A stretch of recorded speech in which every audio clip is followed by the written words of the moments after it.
comes up, can you talk?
Tonight's meeting are available at the entrance to the room. Additionally, the agendas and minutes of prior meetings are available on the city's website.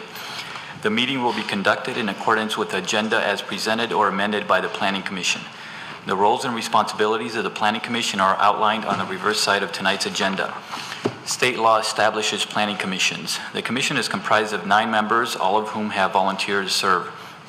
The members are appointed by the mayor and confirmed by City Council. The other individuals seated at the table this evening are representatives of the city's planning department, the city attorney's office, and the city's planning consultant, Carlisle Wortman and Associates. If you wish to address the planning commission, please come forward when recognized and provide your name and address on the sign-on sheet. Please begin your remarks by stating your name for the benefit of the commissioners. All remarks are to be addressed to the planning commission, not to anyone else in the room. At this time, I ask that all cell phones, PDAs, or any other devices that might disrupt this meeting, please either be placed in silent mode or be turned off. The roll call, Ms. Sarnicki, please. Mr. Abahidian? Here. Ms. Cruz? Mr. Edmonds? Here.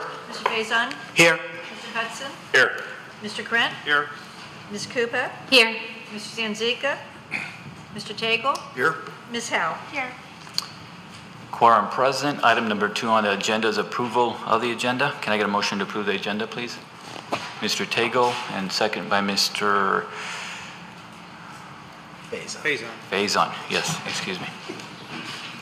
Roll call, please, Ms. Sarnicki. Mr. Edmonds? Yes. Mr. Faison? Yes. Mr. Hudson? Yes. Mr. Krent? Yes. Ms. Koopa? Yes. Mr. Tagle? Yes. Mr. Abahidian? Yes. Item number 3 on the agenda is approval of the minutes for the April 10, 2018 meeting. Can I get a motion to approve the minutes, please? Mr. Krent, and a second by Mr. Edmonds. Roll call, Ms. Sarnicki, please. Mr. Edmonds? Yes. Mr. Faison? Yes. Mr. Hudson? Yes. Mr. Krant? Yes. Ms. Koopa? Yes. Mr. Tagle? Yes. Mr. Haphadian? Yes. Item number 4 on the agenda is public comment for items not on the agenda. Is there anyone in the audience that wishes to speak to an item that is not on the agenda tonight? Seeing none, we move to item number 5 on the agenda. That's the Zoning Board of Appeals report, the ZBA report. Ms. Koopa? There was one item that we considered that had been postponed from the prior ZBA meeting. It was about a lot split, basically. There was no record of why the original lot was one parcel, then it was two, and then they put it together. And so the new owner of that property was looking for it to be split so that they could build 2 homes on the 2 properties. And so the prior meeting, they had discussed it, postponed it, and we talked about it again, and then this time we decided the majority was. There was some dissent, but we had a lot of discussion, but it was approved to split it again. Okay. Thank you. Item number 6 on the agenda is the Downtown Development Authority report, the DDA report. Mr. Savana. The Downtown Development Authority met last Wednesday, and they approved the Quality Development Initiative, or the QDI project, for the parking deck located at 888 West Big Beaver. It's basically a partnership between the Downtown Development and the developer to incentivize underground detention and the parking deck. Okay, thank you. Item number 7, Planning and Zoning report. Yeah, I guess we've got a room full of people here, so I'll keep it very brief. We are seeing an uptick in development applications. So I think people kind of lay a bit low for the winter time, but now that the weather's picking up and the restrictions are taken off the roads, it's time to the developers start to think about ratcheting up again. So we should be seeing some applications in front of the Planning Commission in the next few months. Okay, thank you. Item number 8 on the agenda tonight, site condominium development review, public hearing, preliminary site plan review, file number SP JPLN 2018-0004, proposed GFA Ottawa site condominium north of Square Lake, south of Ottawa, between Rochester and Livernois, 400 and 500 Ottawa, Section 3, currently zoned R1B, 1 family residential district. Before we move to present the project, I just wanted to give Mr. Hudson a minute. Thank you, Mr. Haphadian. As you know, I'm an attorney in practice in Troy, and our city attorney brought to my attention tonight as I walked in that 11 years ago, Nick Karangas had sued a client of ours in our law firm, Garrett and Companies. I did not handle that lawsuit. In fact, I was vaguely aware of it until Julie brought it to my attention. But I don't think that's going to have any bearing on what I do tonight or in the future regarding this project, which a lawsuit was concerned about.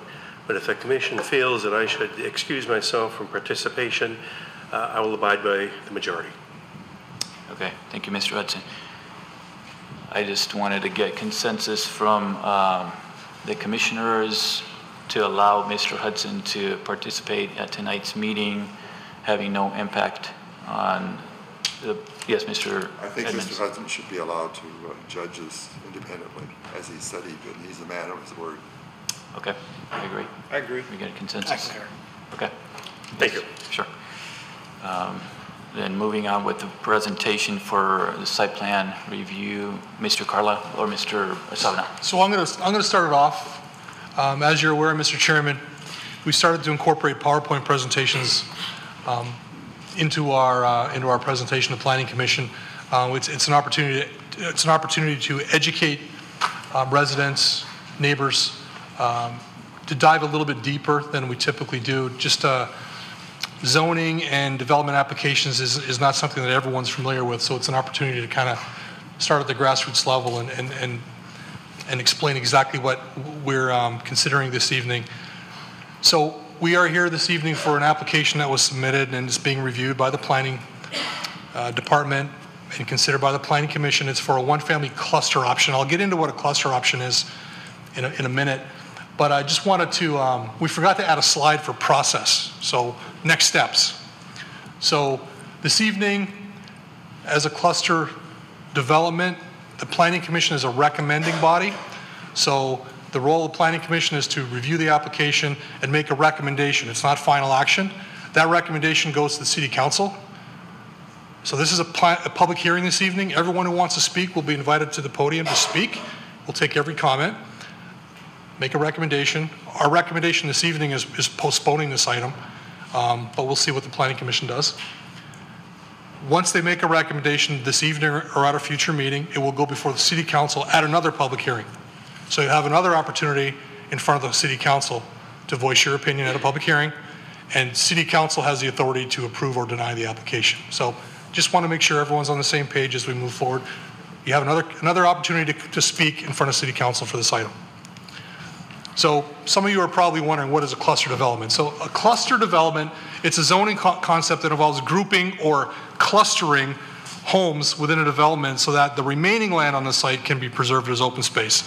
It's done for a number of reasons, including preserving natural features and preserving the character of the natural character of the area. A really quick walkthrough of how a cluster development is presented. So you see to the left, you see a generic property. That's our base property. It's got some wetland in blue and some wooded areas in green. This is the palette. This is the development, the property that's being considered.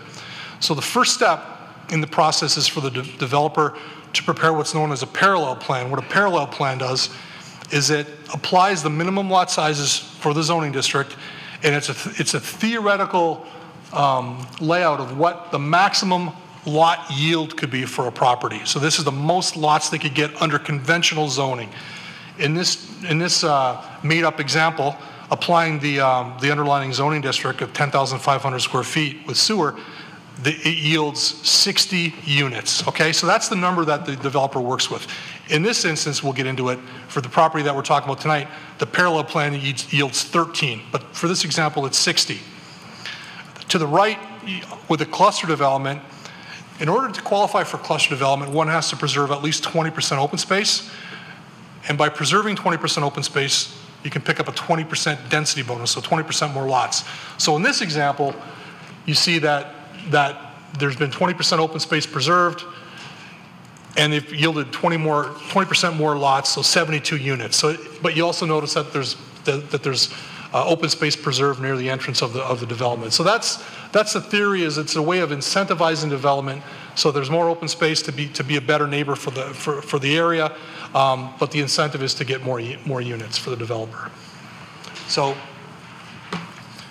numerous reasons that the Planning Commission and City Council adopted this as an option 2 years ago. You see a long list of reasons for doing so. Just to name a few, it's encouraging the use of property in accordance with its natural character, and it assures the protection and permanent preservation of open space, because that 20% of open space that's protected has to be preserved in perpetuity.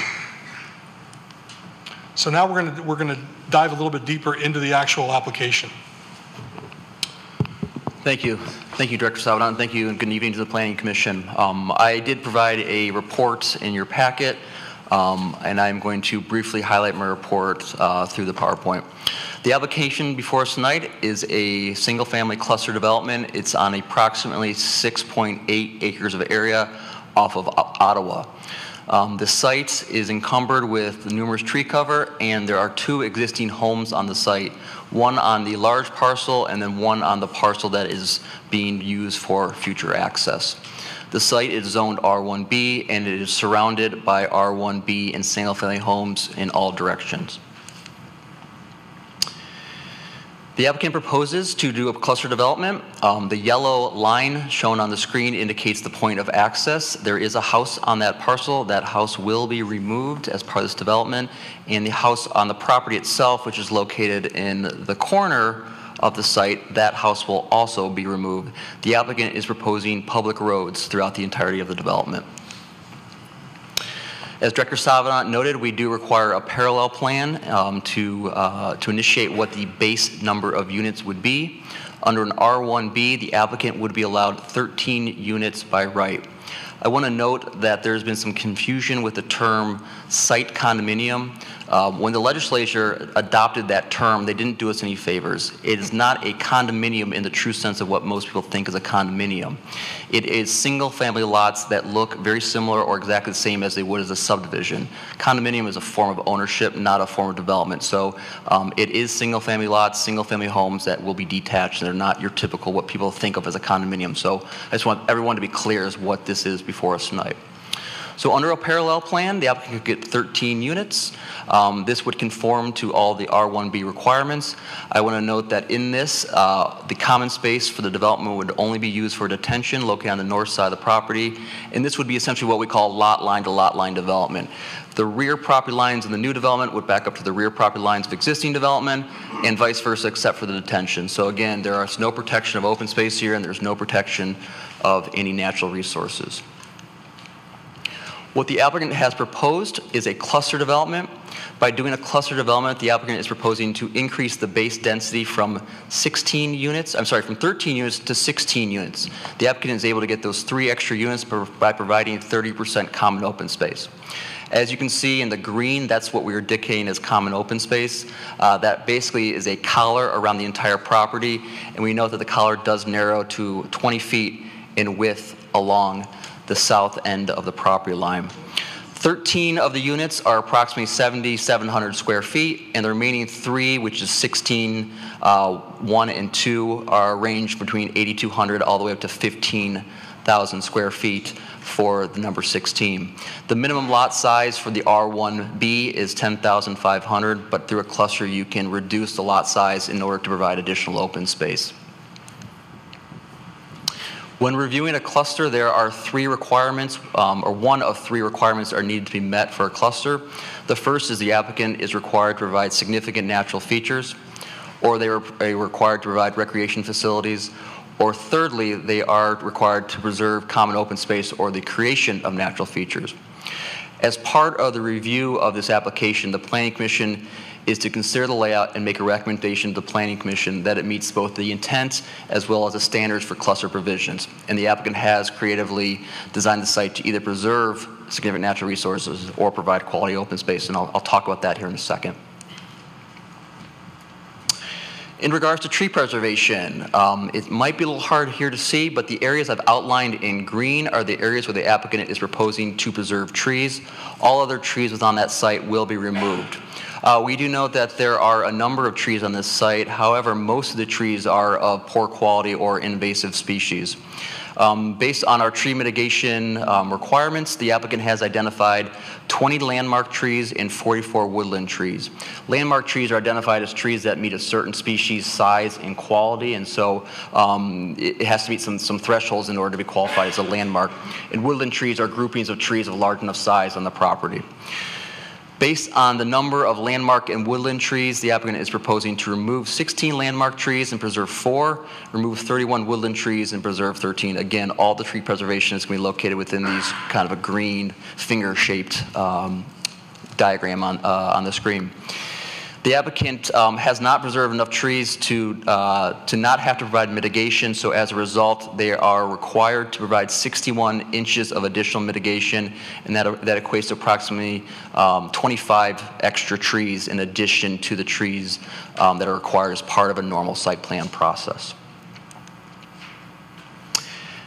I briefly talked about this, but the applicant is preserving open space, approximately 2 acres or 30% open space.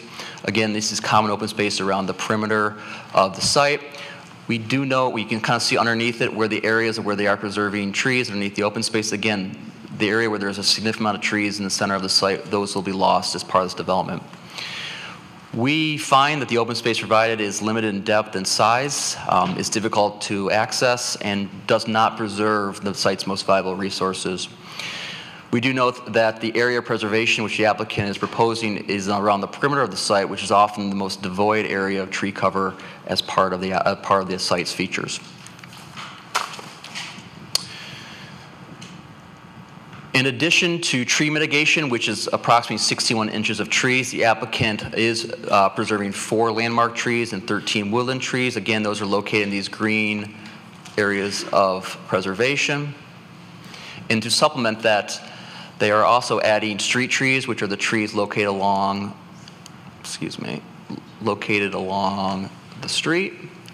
They are providing a green belt along Ottawa, which is required as part of site condominium. They're providing additional tree mitigation area mostly around the detention pond, but scattered in some other areas of the site. And they are providing some tree buffering along the property lines, though we do know that there is no buffer or limited buffer along the south end of the property. Again, there's only 20 feet in width to put any trees in that, so there's not a lot of area on this based on this proposal. The applicant has provided 2 house plans for review. These are the 2 elevations. The houses range from approximately 2,800 square feet to 3,700 square feet. We do note that a common feature of these are a garage door dominated elevation, and that's a requirement of the cluster is to not have a garage door dominated, so there will have to be changes to the elevations as submitted. I want to note that we received a significant amount of public comments. What we received prior to the packet being mailed out was included in the packet. However, there is an additional supplemental packet of comments that have been provided to the Planning Commission tonight. I don't want to speak for all the public comments, but these are the general themes that we heard as part of the review. There's a lack of consistency and lot size with the surrounding neighborhood. There's a loss of open space, tree and wildlife impact, lack of landscape buffering, stormwater management and concerns about how stormwater will be managed, the traffic impact on Ottawa, the lack of sidewalks in Ottawa, and the tear down of the 2 existing homes on the site. The Planning Commission, when reviews a cluster development and makes a recommendation to City Council, there are 9 findings under which the Planning Commission should consider. These include the long-term protection of open space and natural resources, ensuring that there's proper land use transition and buffers, public safety, use of sustainable design features, etc. We find that many of the standards are not achievable by this application. The area preservation around the perimeter site, again, is mostly devoid of any of the site's tree covers and natural features. The majority of the trees are located interior to the site, and we do find that there are opportunities to save more landmark and woodland trees and provide a more creative layout with more buffering to adjacent properties. We do note that the open space provided, in addition, is of limited depth and size, is not accessible, and does not preserve, again, the site's quality natural features. So in summary, we do find that the applicant has not met the design standards and has not creatively designed the site to either preserve significant natural resources or protect quality open space. And again, we are asking for postponement. However, it is a public hearing, so the chairman will open the public hearing at some point. Thank you. Thank you, Mr. Carlisle. Any questions for Mr. Carlisle at this point? Yes, Mr. Savanant. Just not a question, just a comment that we received a lot of emails. All of these emails were provided either in the electronically in the packet, or if we received them late, they were printed off and handed out. So they've got them all. Thank you. Thank you. I got one question. Mr. Carlisle, can you speak to the easement that's there for that EVA, emergency vehicle access? Is that something that the developer is required to provide, or is that just something that they're offering with the development on the east side of the property? Yeah. So, in order to get to the existing house, which is located approximately in this corner, there is a driveway that runs an easement, public easement that runs all the way to Ottawa. The fire department, based on this design, has required an additional access point. So the applicant proposes to put in a path, essentially, that can accommodate a fire truck along that property line.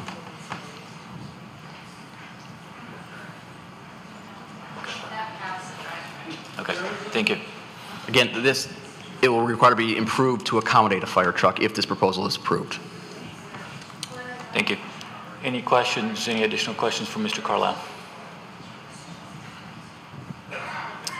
Nope, no more questions. And the applicant is here. You may please come forward.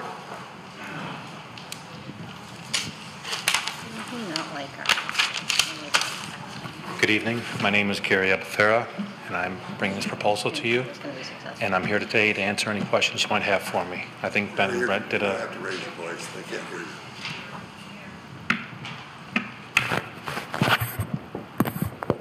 Any better? Yeah. I think Ben and Brett did a good job on explaining it, and if I can answer any questions for you right now, I'm here to answer them. Any questions for the applicant at this point? Or we might just hold off until after the public hearing? Okay, thank you. Thank you. At this time, I will open up the public hearing. Before I do that, I just want to read a couple of comments here. Hold on a second. He just asked if the Planning Commission had any questions, and we said we are holding off the comments or questions until after we open up the public hearing. There is a public hearing on the agenda this evening. A public hearing is an opportunity for residents to share their comments on a specific project with the Planning Commission. Everyone in attendance who wishes to speak will be provided with an opportunity to speak. We appreciate everyone who comes out and speaks to share their thoughts with the Planning Commission. Your comments are important. Before I open the public hearing, it's important to set up some ground rules so that it can be an effective and efficient public hearing. Please remember to sign in and begin your comments by stating your name and address for the public record. Please address all comments to the chair. Please be respectful of the Planning Commission, the consultants, the applicant, and those in the audience.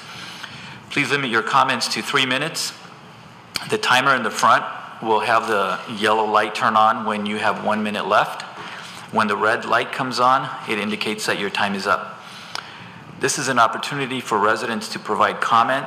It's not a discussion or a debate. We respectfully request that you refrain from talking, clapping, or cheering during the meeting. Thank you. At this time, I want to open up the public hearing. Anyone who wishes to speak, please come forward and sign in.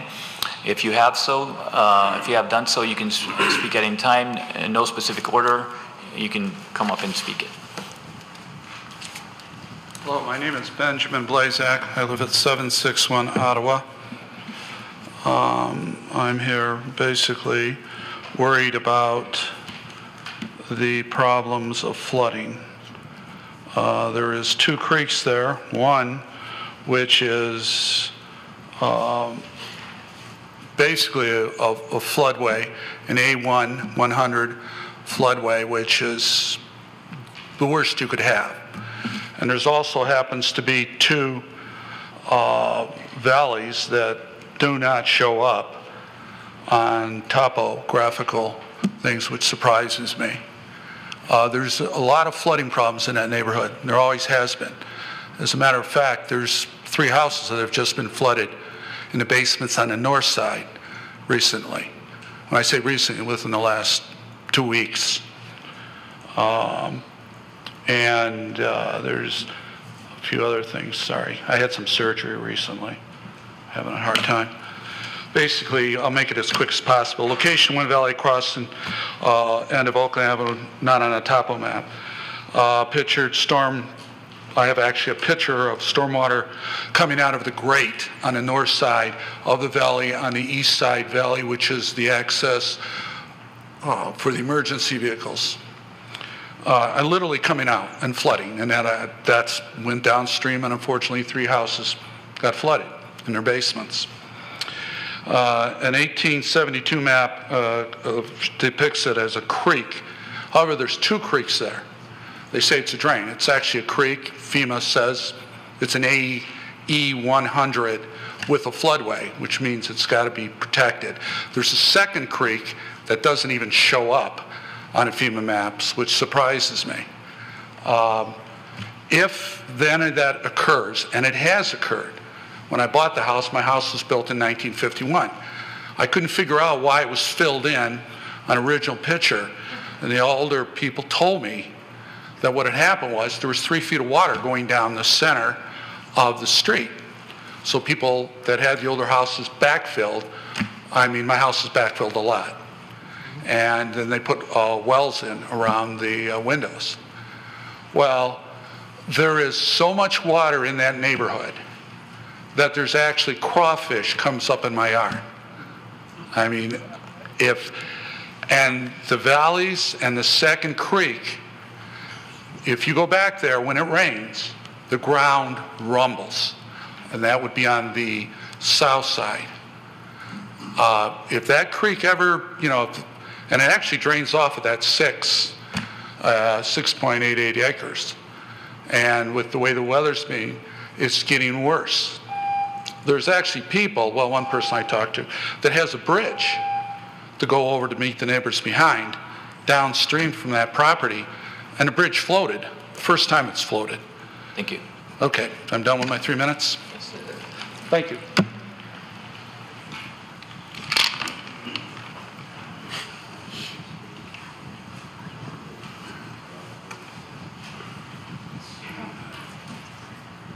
My name is Gloria Hine. I live at 382 Ottawa. And as you can see, I'm going to be very impacted by all of this.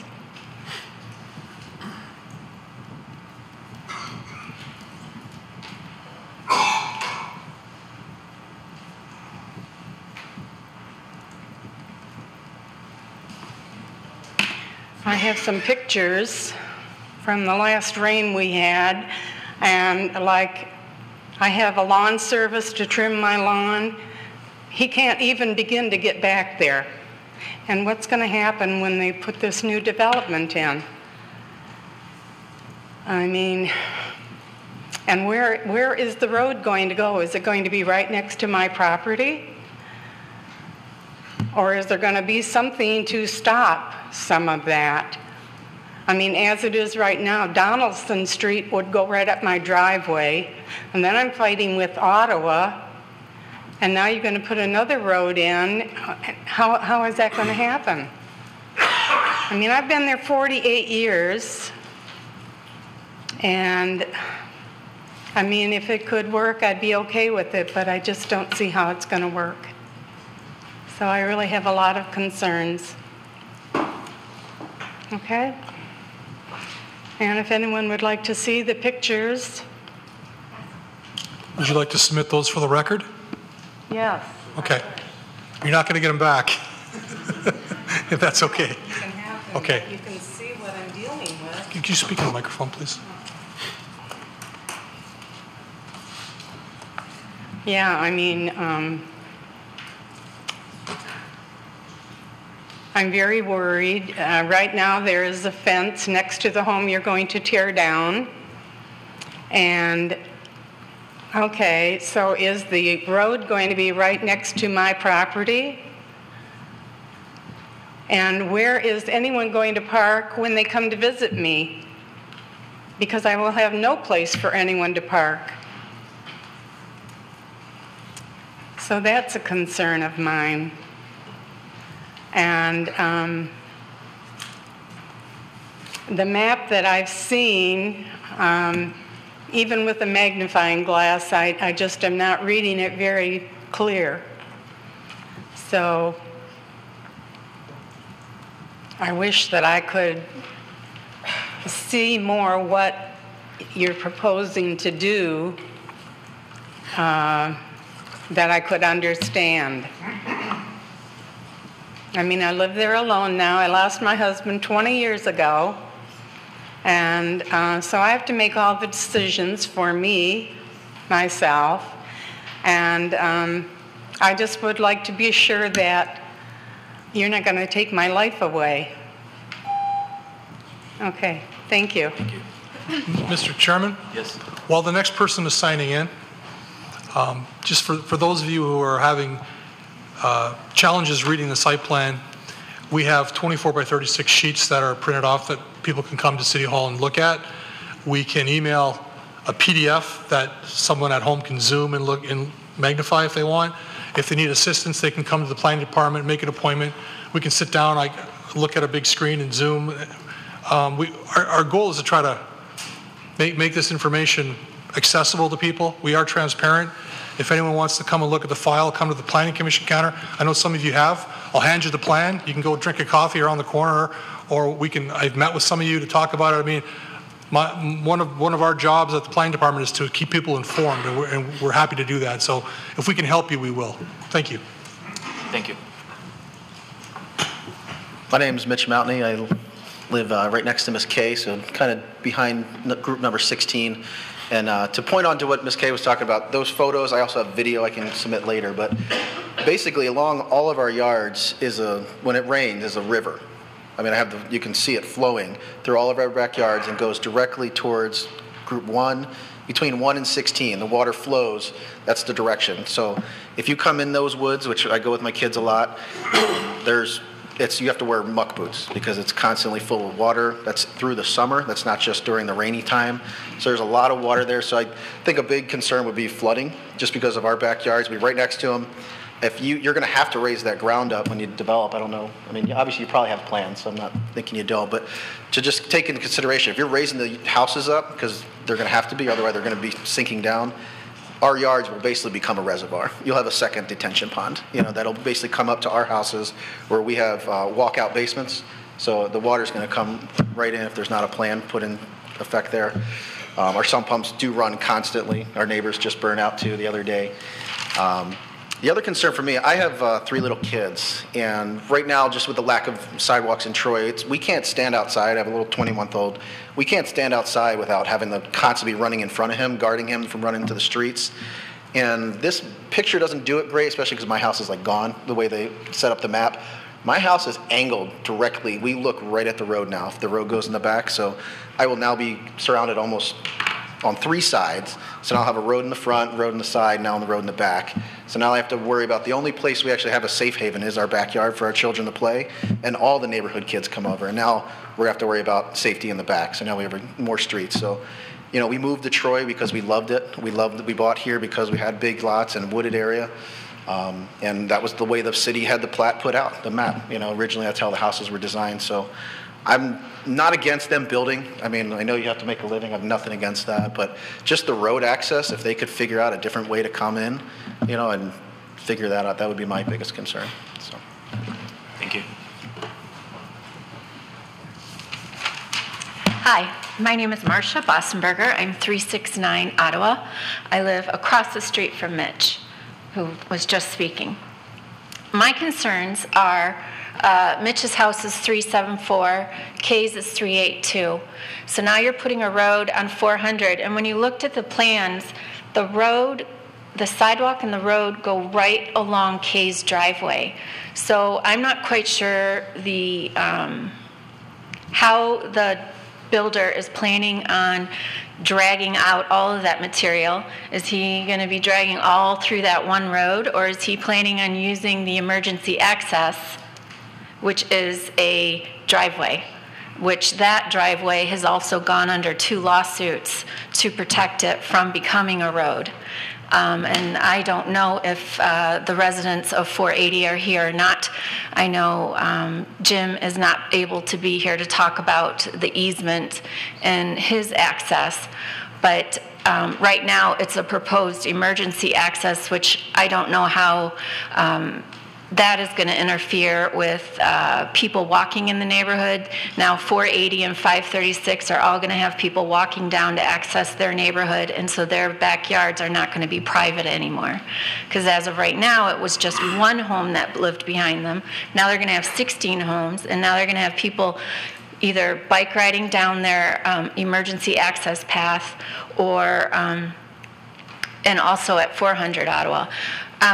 I also want to point out at where K is, and that intersection is also the bus stop for middle school and elementary school. We recently proposed for stop signs in that area, which are more like a yield on a good day. And then I was reading in the elements of great streets and neighborhoods, which I believe you touched on, that was written in the master plan for Troy.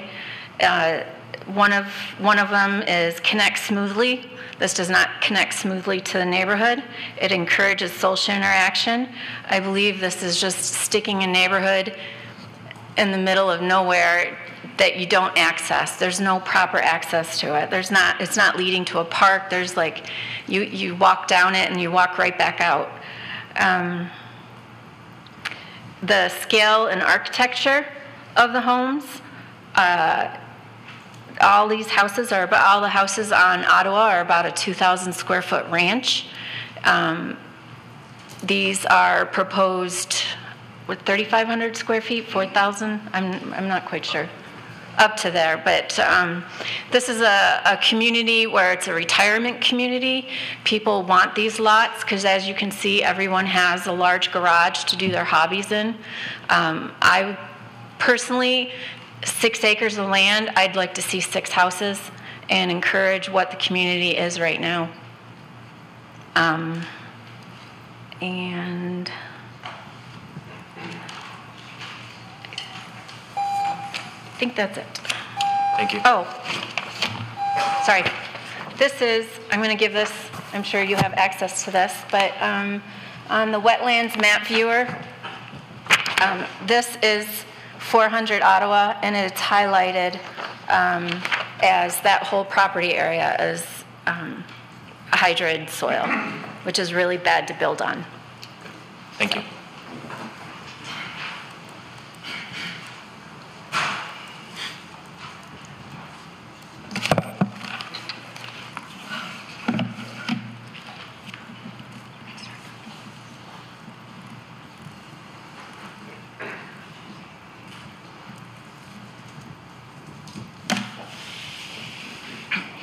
Hi, my name's Ali Condon. I live at 387 Ottawa Drive.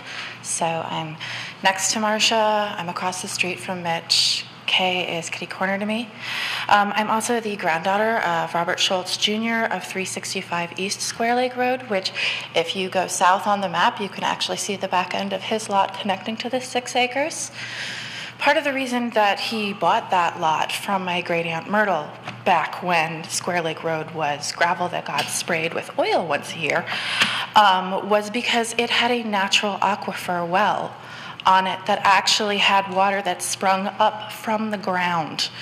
So the water table in this entire area, just south of that, and fed from north of that, as you're hearing from all of the residents, the water table is high enough that there is a natural aquifer just south of it that springs water that you can drink from the ground. There's going to be a big flooding problem. I did not have a chance to include that information in the lengthy email that I sent that is on your files, so I wanted to come up and speak to you about that. Otherwise, you do have a lengthy email from myself and my spouse. We talked about how a traffic study really should be done, especially given the fact that there are so many children that are in that intersection every day, twice a day for their school buses. We discussed the road access, the single road, how it's right next to Kay's house, how emergency services, how are they going to get in there, how are they going to turn around, what if there's a storm fall of a tree. Again, we discussed the multiple ways in which this violated or didn't quite meet the cluster development guidelines, including the 6 houses that are on 1 acre each would be much more in suiting with the community and tie this development into our community in a way that they would interact more smoothly and more in harmony with the vision of Troy. Obviously, we have great concerns about the flooding, and I do, given that my basement already has flooded once in the 2.5 years I've had this home. We're concerned about the buffers and the size of the homes, but you can read all of that in the email that we did send. I did want you to know that I have proof that the water table is dangerously high in that area. Thank you very much. Thank you.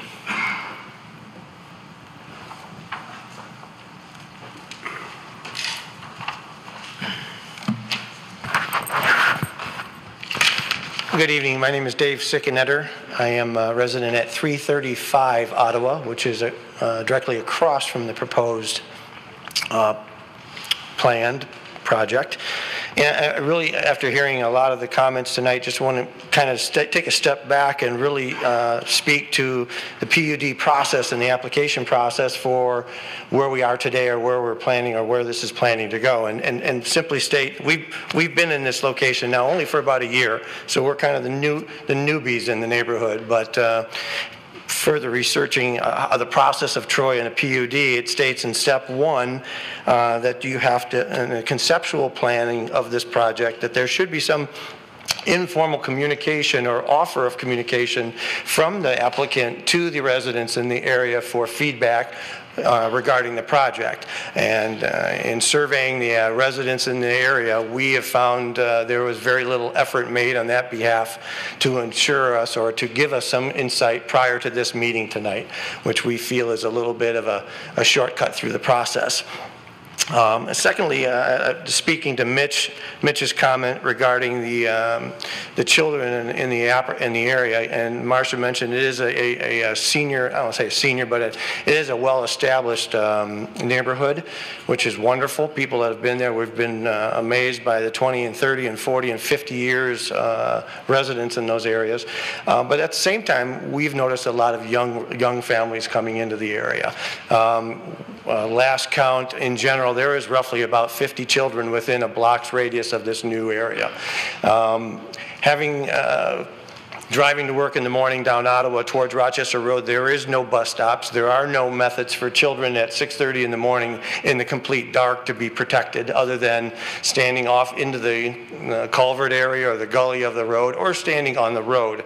And as you would expect, that's where they stand. So my greatest concern of this whole project is the safety for our children in this neighborhood. When you add another 13 homes and you multiply that times 150 cars in general that you'll get in traffic that adds to that area, we're looking at an opportunity for disaster if we don't make arrangements or means to protect the kids in the neighborhood in that area, because they're truly in the dark, on the road, black jackets, and you have to be very careful. So I want to bring that to the notes and make sure that that's well understood, that there is a great deal of concern for that. Thank you. Thank you.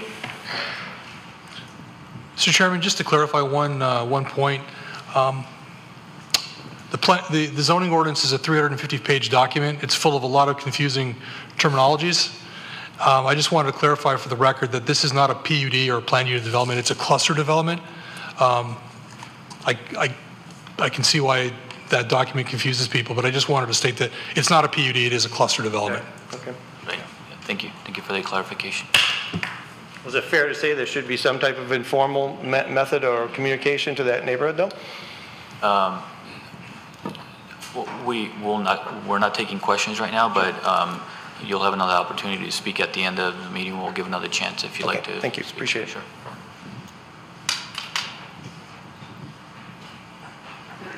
Hello, my name is Rosemarie Thomas-Sickenetter. I reside at 335 Ottawa in Troy.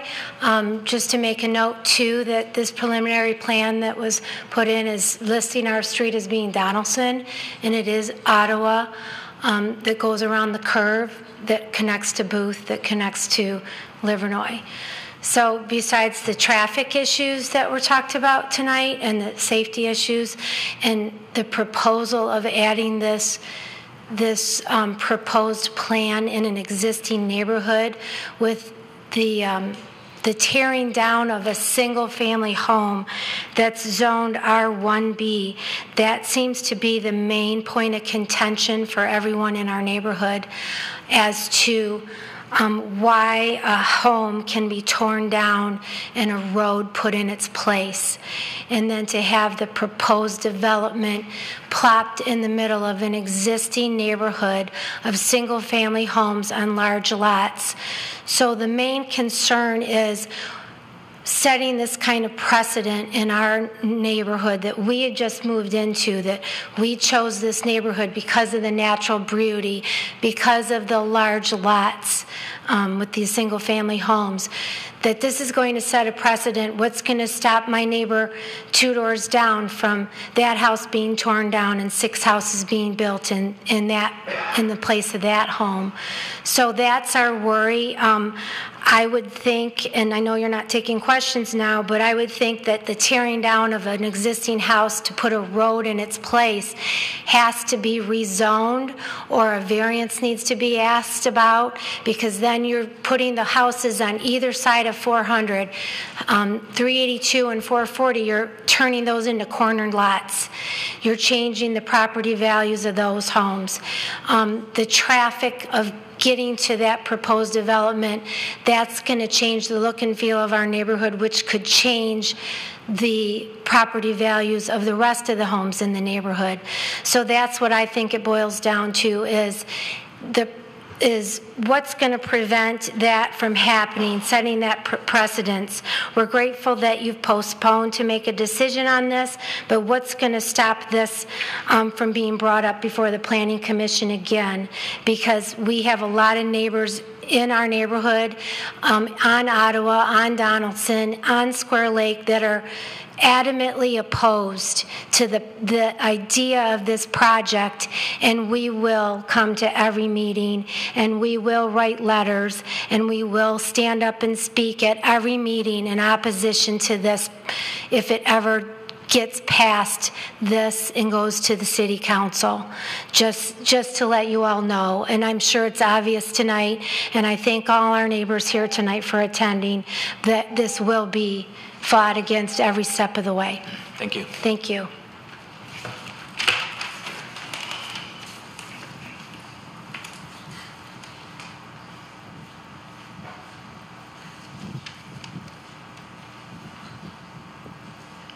Hi, my name is Paula Somerville.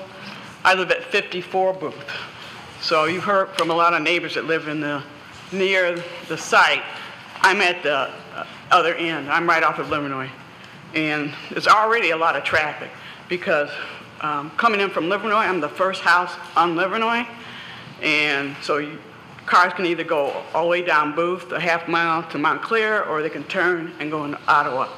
So that's going to be even more traffic because people will tend to come up Livernois more than Rochester because Rochester traffic is always bad. So you can come up Livernois, turn on Booth, and actually go all the way out to Rochester, down Ottawa. So that's going to be even more traffic. And I've been at my house for 27 years, and there are a lot of, like someone said, there's a lot of new families coming in. Right next door to me is two little boys, aren't even in school yet. Next to them are another couple other kids. And even across the street from me, there's little kids. So there's a lot of kids in the neighborhood. And as you know, none of these streets have sidewalks.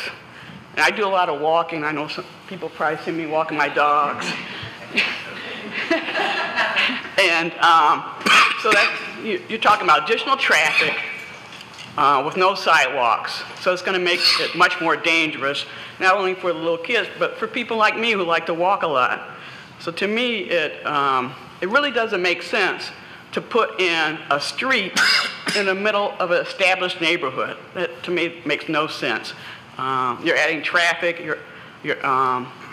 Besides the issue of the flooding that other people are concerned with, more traffic, it's more dangerous to people, to the families, to little kids. So I'm totally opposed to that. Okay, thank you.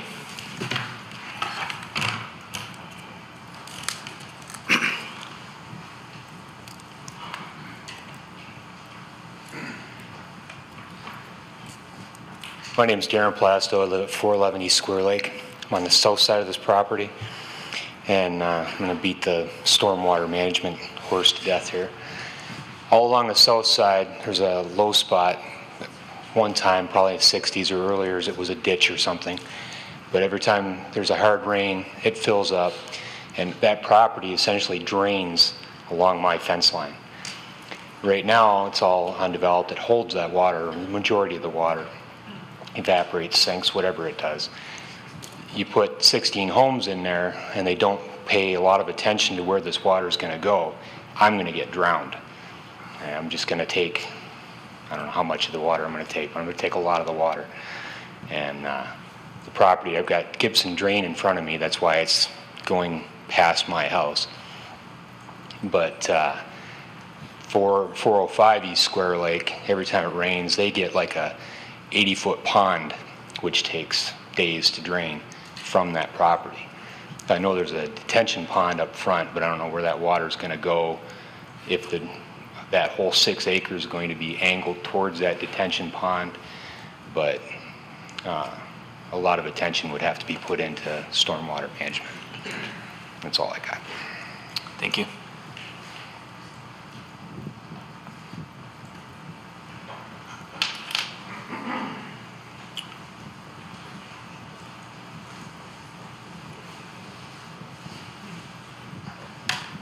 My name is Julie Coring. I live at 149 Ottawa, so I'm closer to Booth.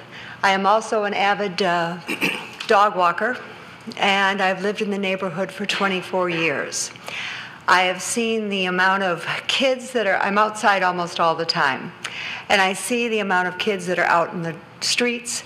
They're now riding their bikes. It's just wonderful to have so many young kids there. My concern is the traffic.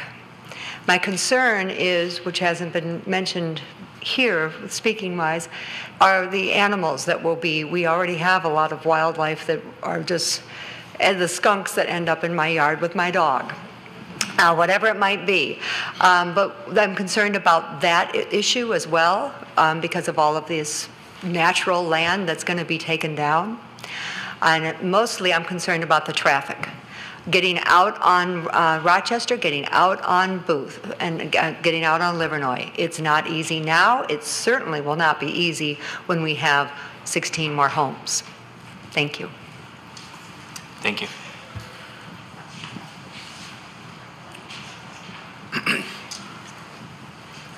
Hi, I'm Megan Bowers. I live at 585 East Square Lake, so I'm on the south side of all of this. Like she said, I'm really concerned about the amount of trees that are being taken out of there. The reason my husband and I moved to this area is because we have an acre and a half of property. Everyone around us does.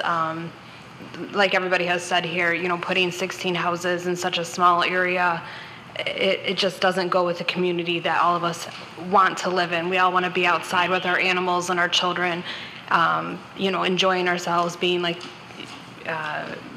just being a part of the community as it is right now. Putting those homes in there, clustering them all together and having them on top of each other in a subdivision-like area, it just doesn't blend well with what everybody is up here talking about.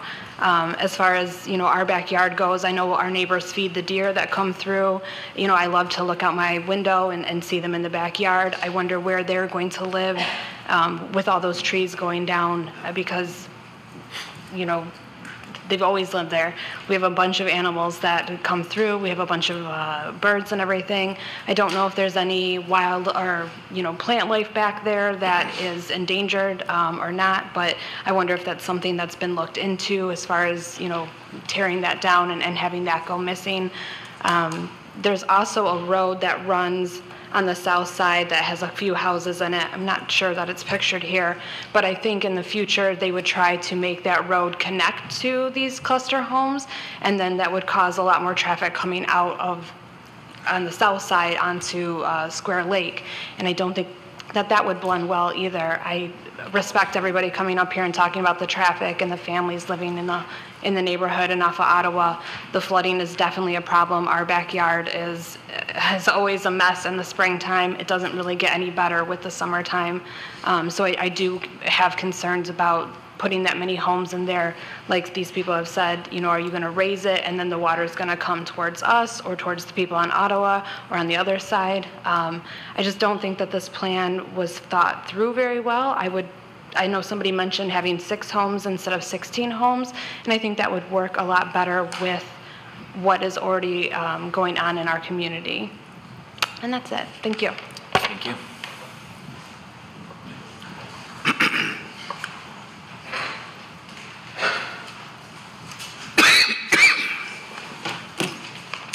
Hi, my name's Lori Chmera, and I'm at 773 Ottawa, and we came to this 22 years ago. We have 4 acres, and we bought in here because of the beauty of all these lots in here. They put 10 acres behind us, already developed. This is about 10 years ago, just before the market dropped, telling us that was not going to give us any kind of flooding. And we have the 4 acres in the back, and I can't even run back there. It's all flooded.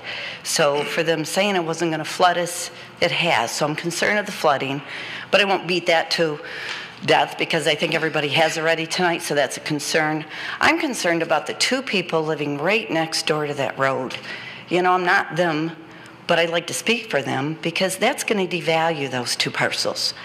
I've been teaching real estate for 42 years and selling real estate, appraising real estate, and I'm very concerned about that on both the sides. They didn't buy into this, and I just think it's very unfortunate that they're going to get stuck with a road that they never intended to be next to. And if it can happen to them, it can happen to any of us. And I'm not against development because someone's going to go in there and do something with it. So we've got to be real about what's going to go in there and what's going to create a value. But I think it's a very intense use that's going to harm the whole road coming down and the nature of the properties that are back there. And so if something else could be done to make that less of a harm, and certainly the drainage, I think really needs to be looked at more than what they've planned here. Thank you. Thank you.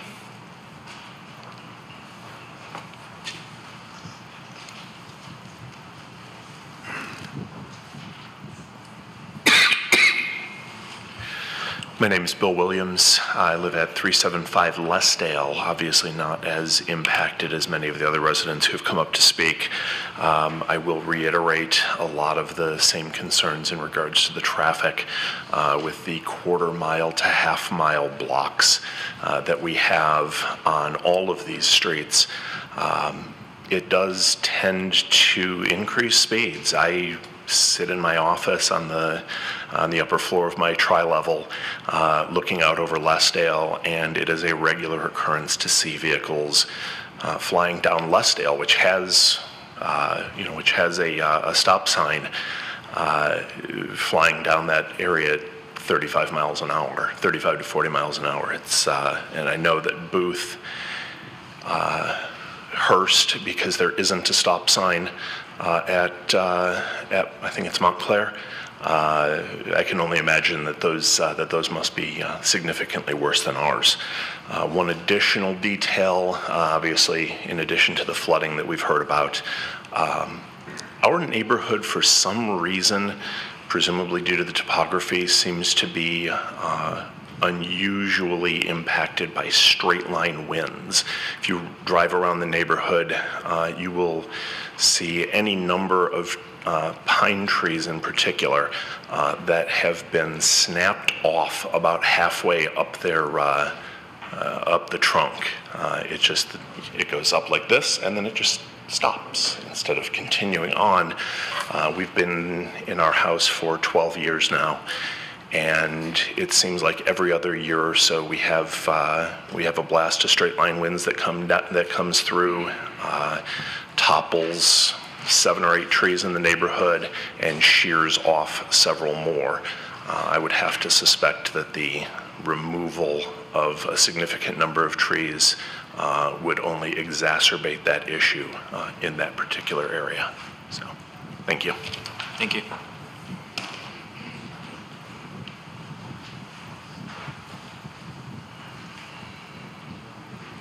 Hi, my name is Ryan Woodkey. I live at 6089 Montclair, directly south of the proposed development. I would share about 325 feet of property line with the proposed properties 10, 9, 8, and 7.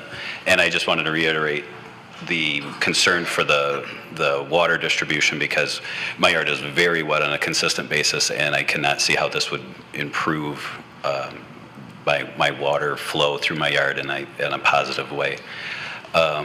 Also, through the course of the hearing here, I'm growing concerned for the proposed 16 possible families that would move into this neighborhood, given the negative impact of everyone around them. But I just want to put that on record of my concern about that.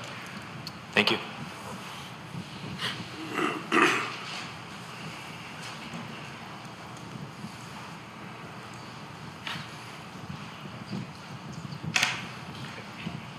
I am Richard Barnard from 475 East Square Lake, which is the one that was just talking of 2 properties to Square Lake. You can't see it on the map unless you go up.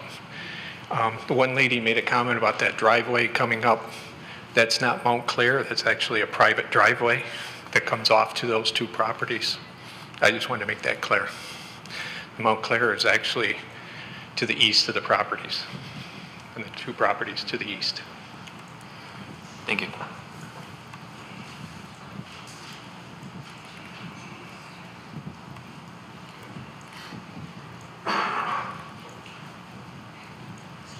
Hello, my name is Jean Lawrence. I'm a 48-year resident of Donaldson.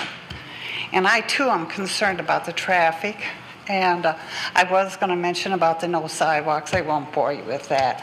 But this developer, he bought that landlocked property knowing it was landlocked, but he planned on just disturbing our area, and I don't like that. And I wouldn't like to see any development there. And I always thought that was designated in the master plan as an area to be developed as a park. So that's my comment. Thank you.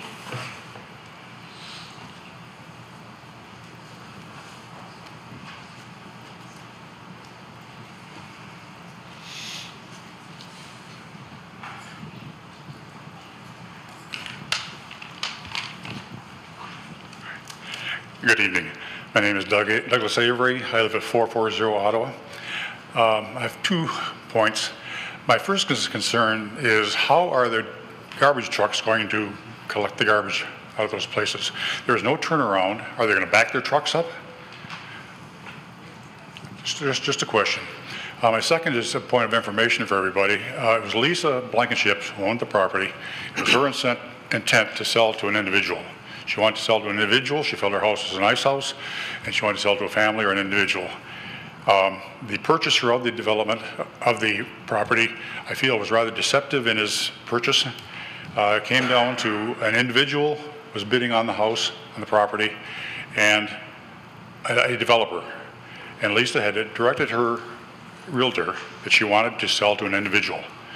So when the house was sold then to the individual, and it wasn't until the papers were all presented to her and signed that she discovered the individual's name had been changed to a developer's name.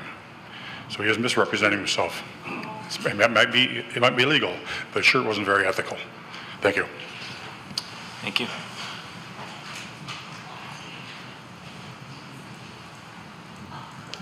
Hi, my name is Allie Mounty, and I live at 374 Ottawa.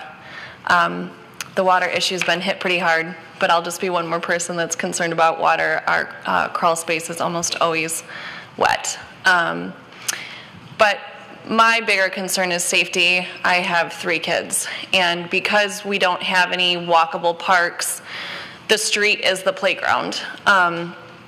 And the older children have learned how to look for cars in that, although I'm still concerned for them when they're out there playing with the neighborhood children. But I have a 1.5-year-old that at least once a day I am charging towards, the street in the front yard to save him from oncoming traffic where there's always traffic coming through.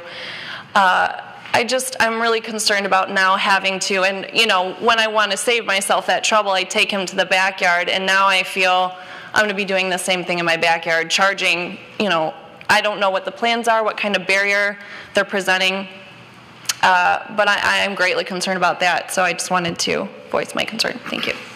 Thank you.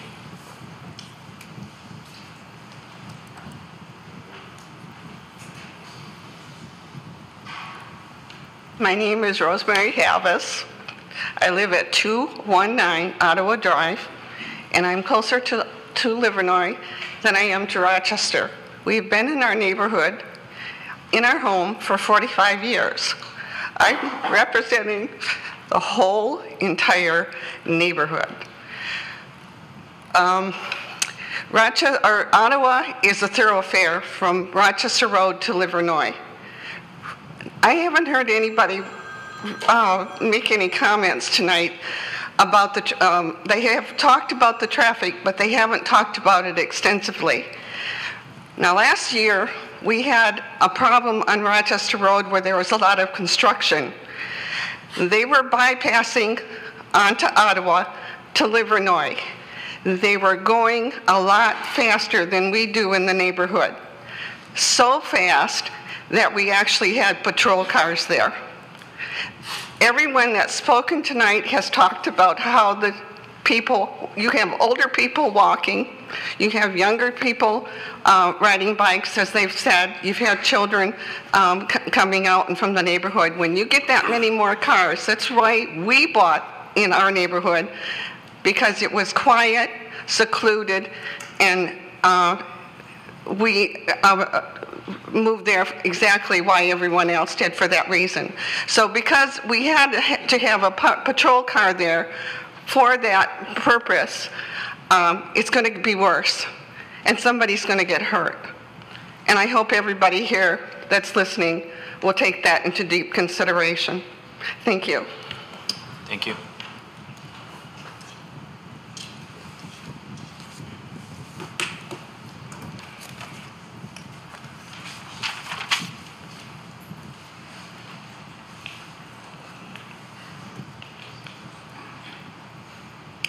Hello, my name is Karen Hall, and I live at 610 Ottawa. I've been there 30 years. We are just to the right of the 600 Ottawa. I can tell you that I have movies of the recent flooding, and instead of a creek, we call it a river. Also, the nature that we have seen over the last 30 years has been just beautiful. We have coyotes, we have woodchucks, we just had wild vulture turkeys in the yard. It's been a beautiful place to raise my children. We have a big problem with the speed limit on Ottawa Street. As I come home from work, I drive from Livernois around the circle, Booth to the circle, and I drive 25 miles an hour. But the person behind me is always on my behind, and I have to put my blinker on to turn right into my driveway, because as I go to turn right and I open up wide, I have had someone pass me on my neighborhood street. That's how fast. They're going 45 miles an hour. I recently have a grandson who I've been walking with the stroller on Ottawa, and when I see a car coming, I pull over and go into a driveway because that car is doing 45 miles an hour. So it's definitely a hazard. The water, the nature, and am I allowed to ask about the beginning of the meeting as to why the lawyer was going to step down? I didn't hear all of that, and I didn't understand what happened. You said you were a lawyer and you didn't know if you should step down. We're not taking any questions at this time. It was about a lawsuit that was 11 years ago, which had to do with the same property. That was about the commissioner wanting to recuse himself because of the previous owner being involved in a lawsuit, and as a consensus, we agreed that that was not a conflict of interest for him to participate at the meeting, so that's what we did. So you're in. And that street, that was the problem before. It doesn't have enough access for a fire truck to go down. It's a driveway. So, are my 3 minutes up? Because I can go on. Thank you. Thank you.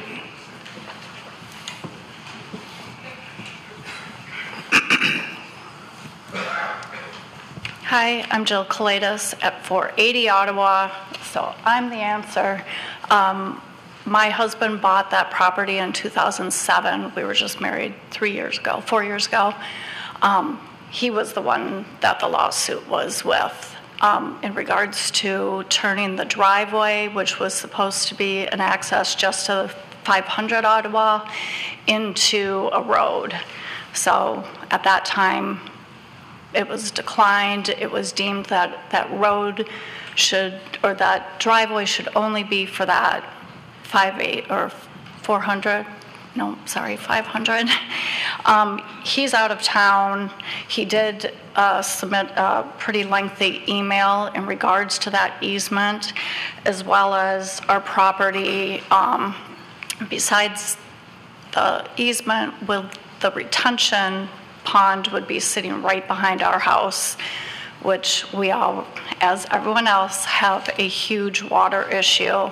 So that is another one of our concerns. But, you know, I guess like most of listening to everyone else, you know, when he bought the property, he bought it because, you're close enough to be in town, but you feel like you're out of town. The lots are bigger.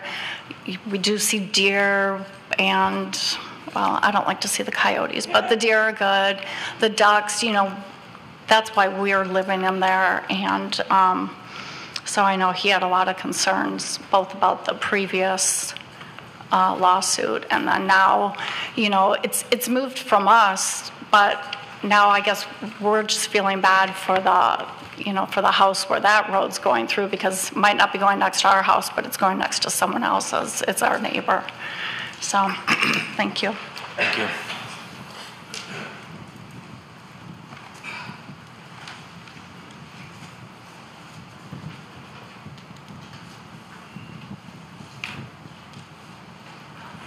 Good evening. My name is Kathleen Camp, and I live at 6205 Rochester Road. Ottawa, my driveway is right off of Ottawa. I now have condos across the street from me that are attached. I have a hard time getting out of my driveway in the morning. I got to watch traffic coming in off of Rochester Road. People are in a hurry. They want to come home. They're coming home from work. I got to get in. You can hear the tires squealing. I worry about the safety of the children. I do not deal with water issues, but I feel sorry for those who do. I don't want sidewalks up and down Ottawa. That's another thing I have to shovel. I just feel that this is not going to be a good thing. There's going to be too much traffic. I forget what I know people use that to go through Ottawa. There was an issue last summer. I have a picture on my phone. Somebody put a sign out in front of their property. The speed limit is, and it's F blank ING 25. It doesn't matter. They're not going to slow down. You cannot have this many cars traveling. There's a lot of new families moving in with kids. It's not fair. We got places that we've paid good money for. We maintain our properties, and I just think it's wrong. I'm not for this idea at all. Thank you. Thank you.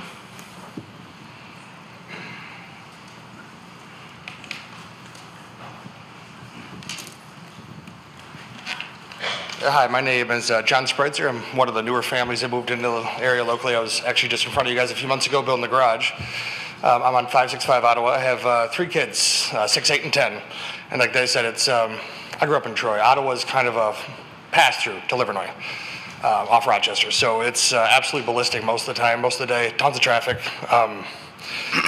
The water is definitely an issue back there. And, to allow this to be built in this community is kind of doing a great disservice to everybody around here. Everybody bought this property to have these large lots, and now to allow this thing to just pop up in the middle of it, I think is just a tragedy. It's one of the last places in Troy that you can come into and get a nice large lot in a nice community, and I just think this is a terrible idea.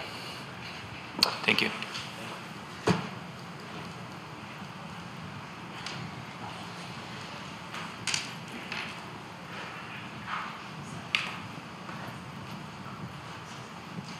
Hello, my name is Stacy Green. I live at 351 Ottawa, which is across the street from the houses that would back up to where the road is going to be put in. My concern is, again, the traffic. This past fall, the Road Commission did a project on Livernois where they redid the bridge over the little creek that's there. The Road Commission put a sign just before Booth that said road closed to through traffic. Well, guess where all that traffic went? It went right down our street. I told my children they were not allowed to ride their bikes. I am sorry. They are not allowed to play outside because the cars go by too fast.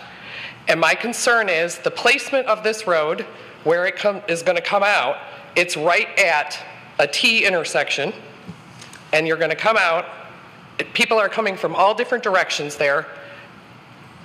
The road is a bad idea. And I ask all of you, if this was your house, would you want them to put a road next to your house? I don't think anyone would want them to come and bulldoze a house and put a road next to your house. We all pay our taxes. We pay good money for the lots that we have. I don't appreciate the fact that this guy is going to come in, and no disrespect to you, Mr. Abathera, but I just don't appreciate the fact that he wants to come in here and disrupt our neighborhood. It's a quiet, peaceful place. Like you've heard, People have lived there 30, 40 years. I've lived there almost 20 years. I've lived in Troy all my life. I just don't think it's a good idea. That's all I have to say. Thank you.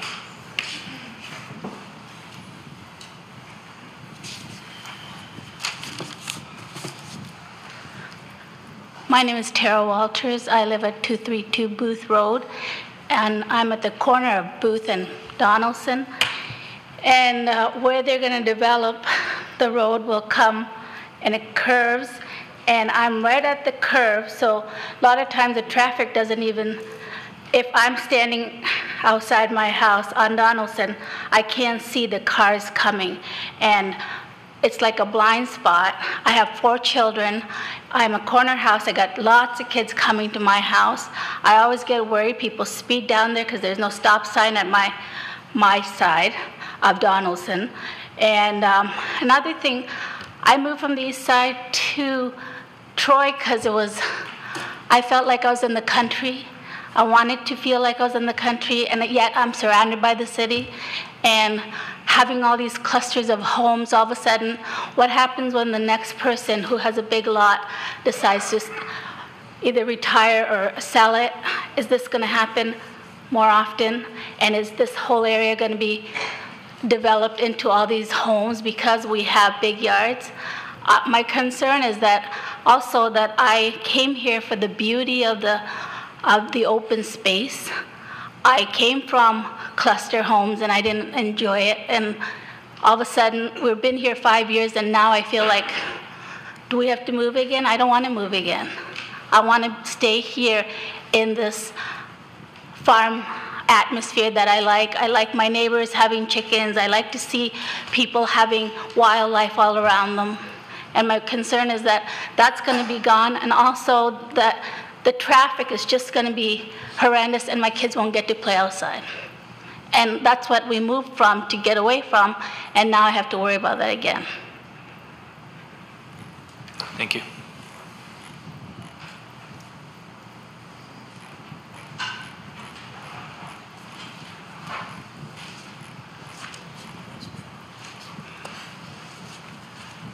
My name is Walter Krell, and I live at 350 Ottawa.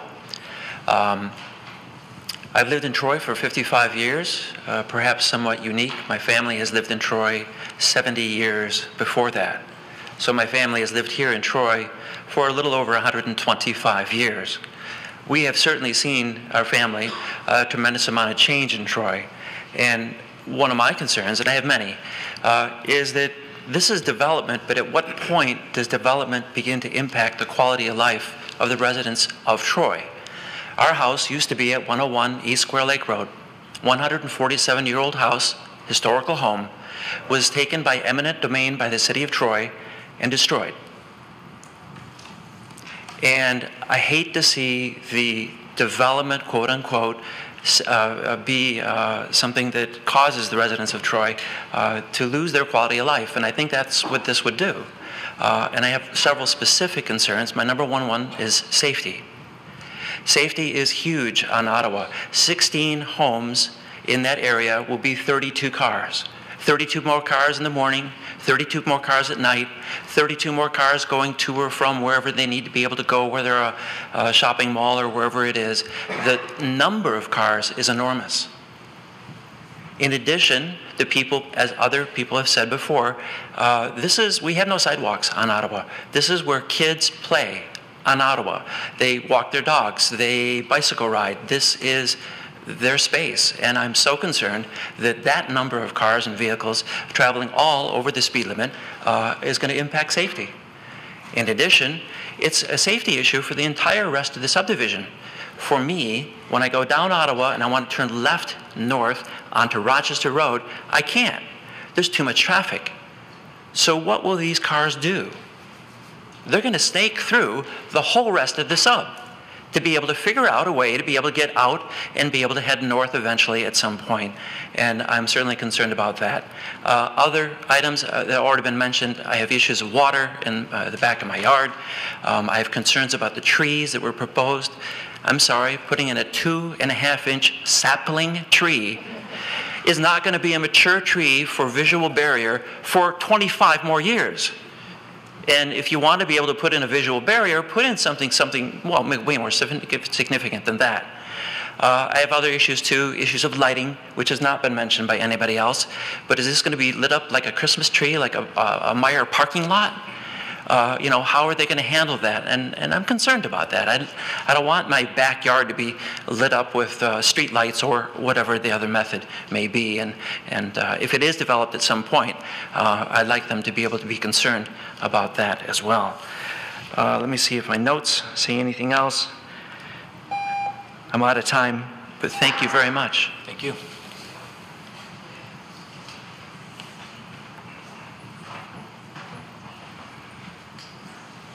Hi, my name is Roman Kulikowski. I am on 450 Ottawa. And my biggest concern, I understand that this is all about money. This is about property tax for city. This is about money for developer. But you are not counting our money, that you are dropping our properties' values down. It's one thing, reason why all those people liked and why they moved to this area as me too 15 years ago, just because everybody's sitting on the big properties. And now you try to put that New York City in the middle of all of us. So you disregard all our lives, all our values of our properties. And I have a proposal. I want to put a developer and whoever approves this plan into that house on 382, where that old lady lives, for 2 years, when that construction will go on, and let them and their family live over there. Not for the rest of their lives, but just for 2 years, and just feel that pain. And I want to see how they will like it. I understand money is good for city and property, tax, all that stuff, but everything not money. You cannot buy everything for money. You're destroying a lot of people's dreams, lives. I don't know, respects, kids, just to put 13 properties on a lake. Make a lake over there, it would be better. Thank you. Thank you. And it's another one more thing. If you will approve this, I will probably put together my property and my neighbor property. We have 2 roads over there, and we will rezone it for development, probably another 6 houses over there.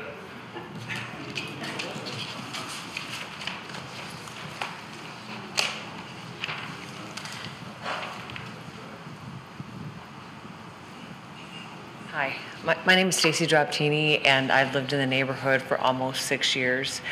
The reason why I bought my property is because of the just the area itself. There's huge lots. It's a quiet neighborhood. Everybody takes great pride in their lot and the house that they have. And to be in Troy and to have that much land is quite something. I feel that putting in this development is as big as it is. I mean, 16 units, it's a huge disruption for the neighborhood in itself. And just being here for about 6 years now, there is a lot of traffic. If there's any kind of construction on Livernois or a backup on Rochester, everybody cuts through Ottawa. There are a lot of young kids that are around just walking, and I've seen some of the parents take them, because cars are going really fast through the neighborhood. So, I feel that I'm all for development and, proactive for building and such, but to add that many units in that, amount of space is going to be a huge disruption. It's one thing to build maybe 1 or 2, but 16, it's going to change everything for the neighborhood, I think. So, and I do feel for the houses on outside of, 382 and 440 and across the street as well, because there is that cross section there. And they just recently put a stop sign in, which is really, really good for the neighborhood. But a lot of people yield, they don't really stop. So I don't think it's a good idea. And, maybe adding maybe a new house, what have you, might help, but 16 units, I'm not for it. Thanks. Thank you.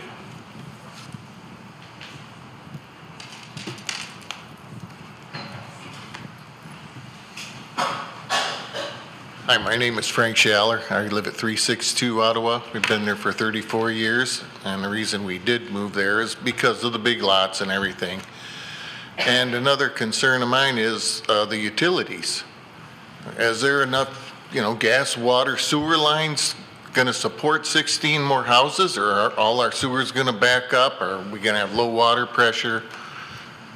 And I was told years ago when somebody came through and surveyed that the utilities would have to come off of Square Lake Road because the side street would not support those. So that's my concern. Thank you.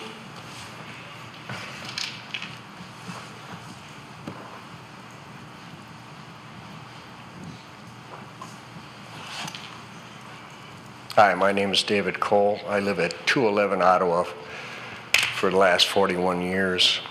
I don't have a lot to add that hasn't already been said, except that gentleman over there has a handful of letters that have received expressing everybody's complaint. That man over there at the beginning of this went through and said that he didn't, or the commission didn't feel that they met this and they didn't meet this and they were lax in this.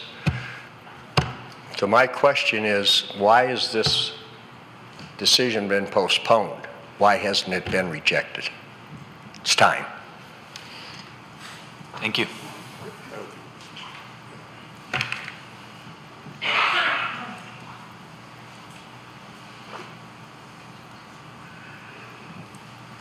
Anyone else wishes to speak?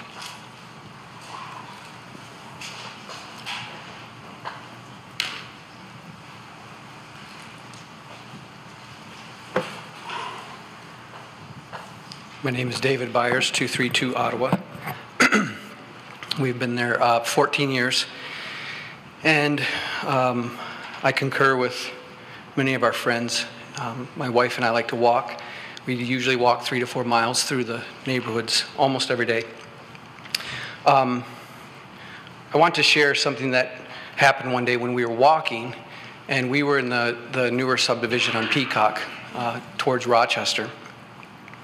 The problem with, at least in my mind, with this new proposal is we're talking about a minimum of 32 cars for the families, possibly more.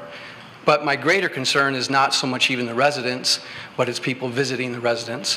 When I walk, I see most of my neighbors, get to wave to them.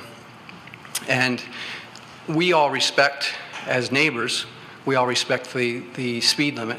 I raised the last junior high and high school years of my kids in this area, and I wouldn't let my younger kids even ride in the road. We have a circular driveway, and they just rode in the driveway because of the traffic problem of people cutting through. So we were in the Peacock area one day walking. My concern is people visiting residents.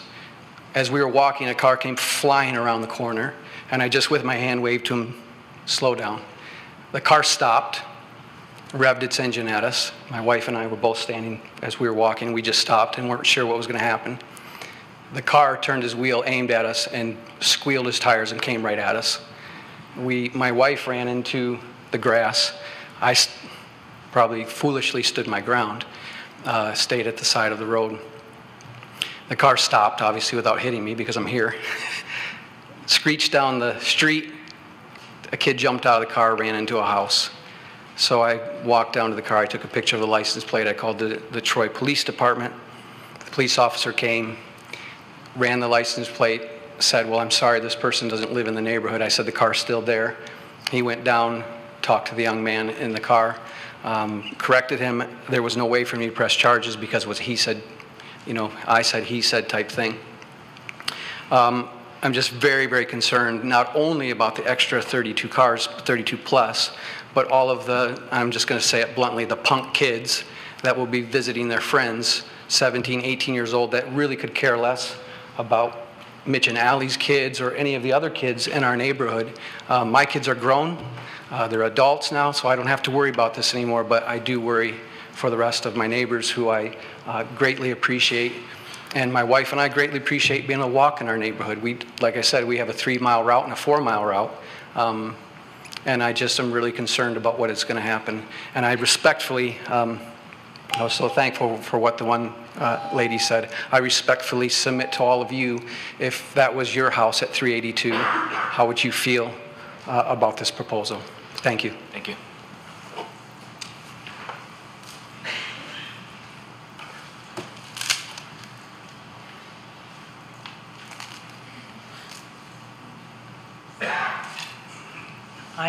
I'm Marguerite Melton.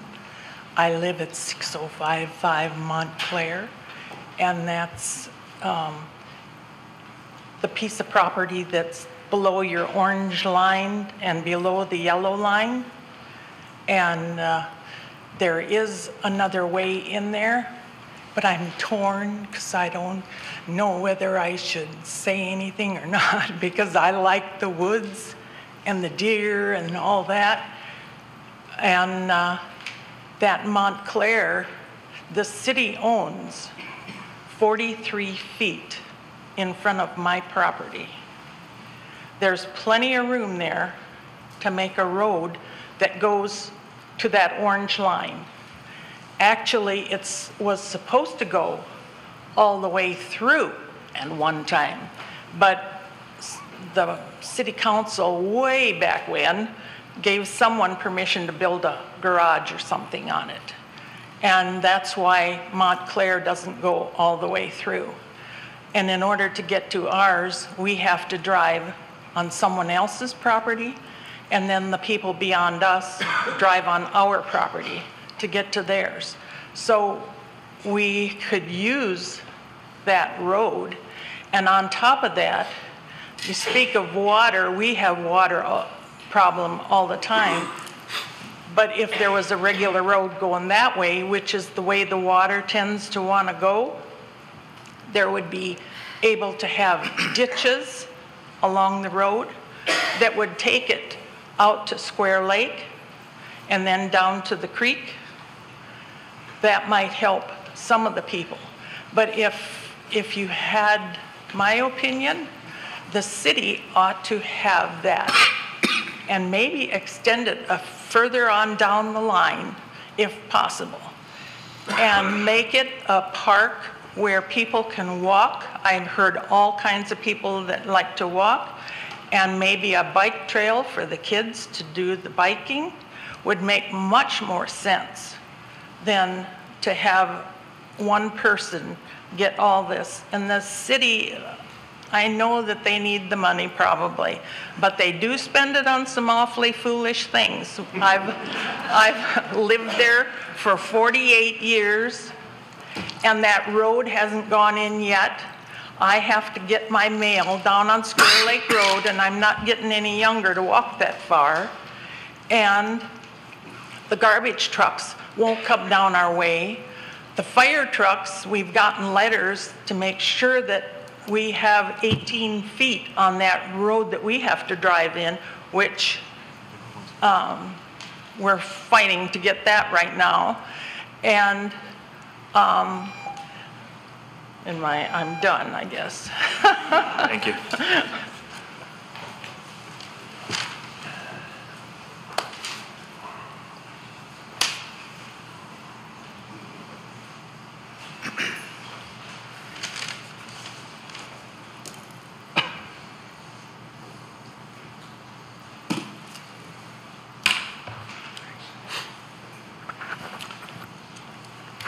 My name is Brian Smith. I'm at 535 Ottawa Drive.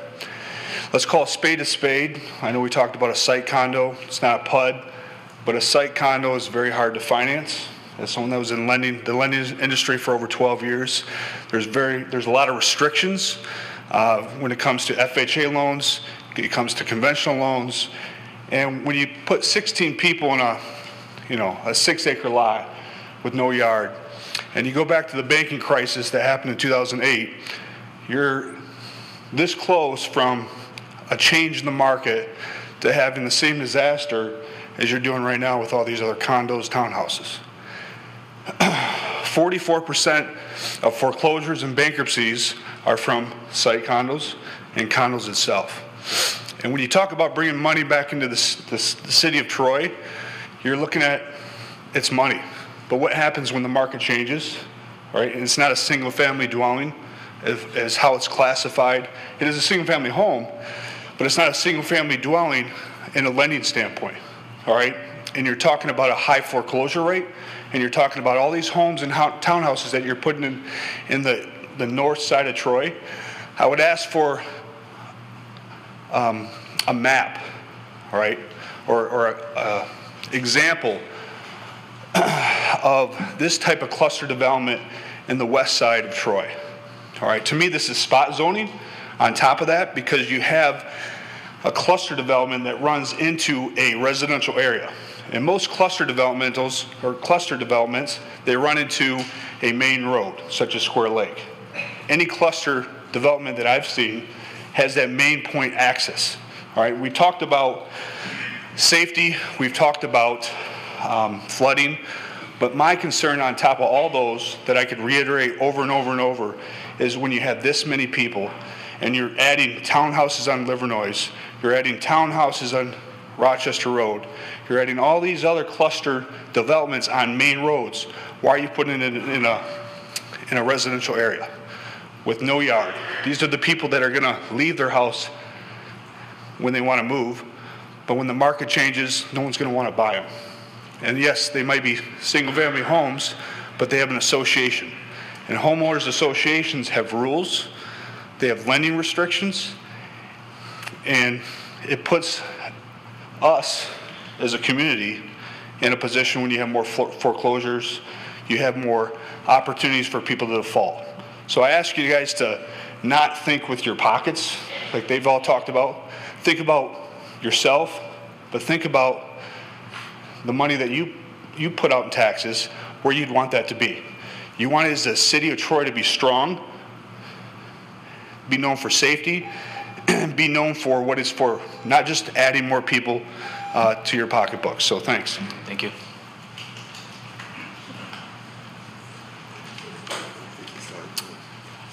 Anyone else wishes to speak? Mr. Chairman, I don't think the last person signed in. I'll sign. Okay. If no one else wishes to speak, I will close the public hearing and bring it back to the table. Yes, Mr. Hudson. Let me make a little prefatory remark here. I've heard about animals, I've heard about children, I've heard about traffic, I've heard about foreclosures, and I appreciate your concerns. But I'm a lawyer, and I'd like to refocus our discussion and decision on what the ordinance says about cluster developments.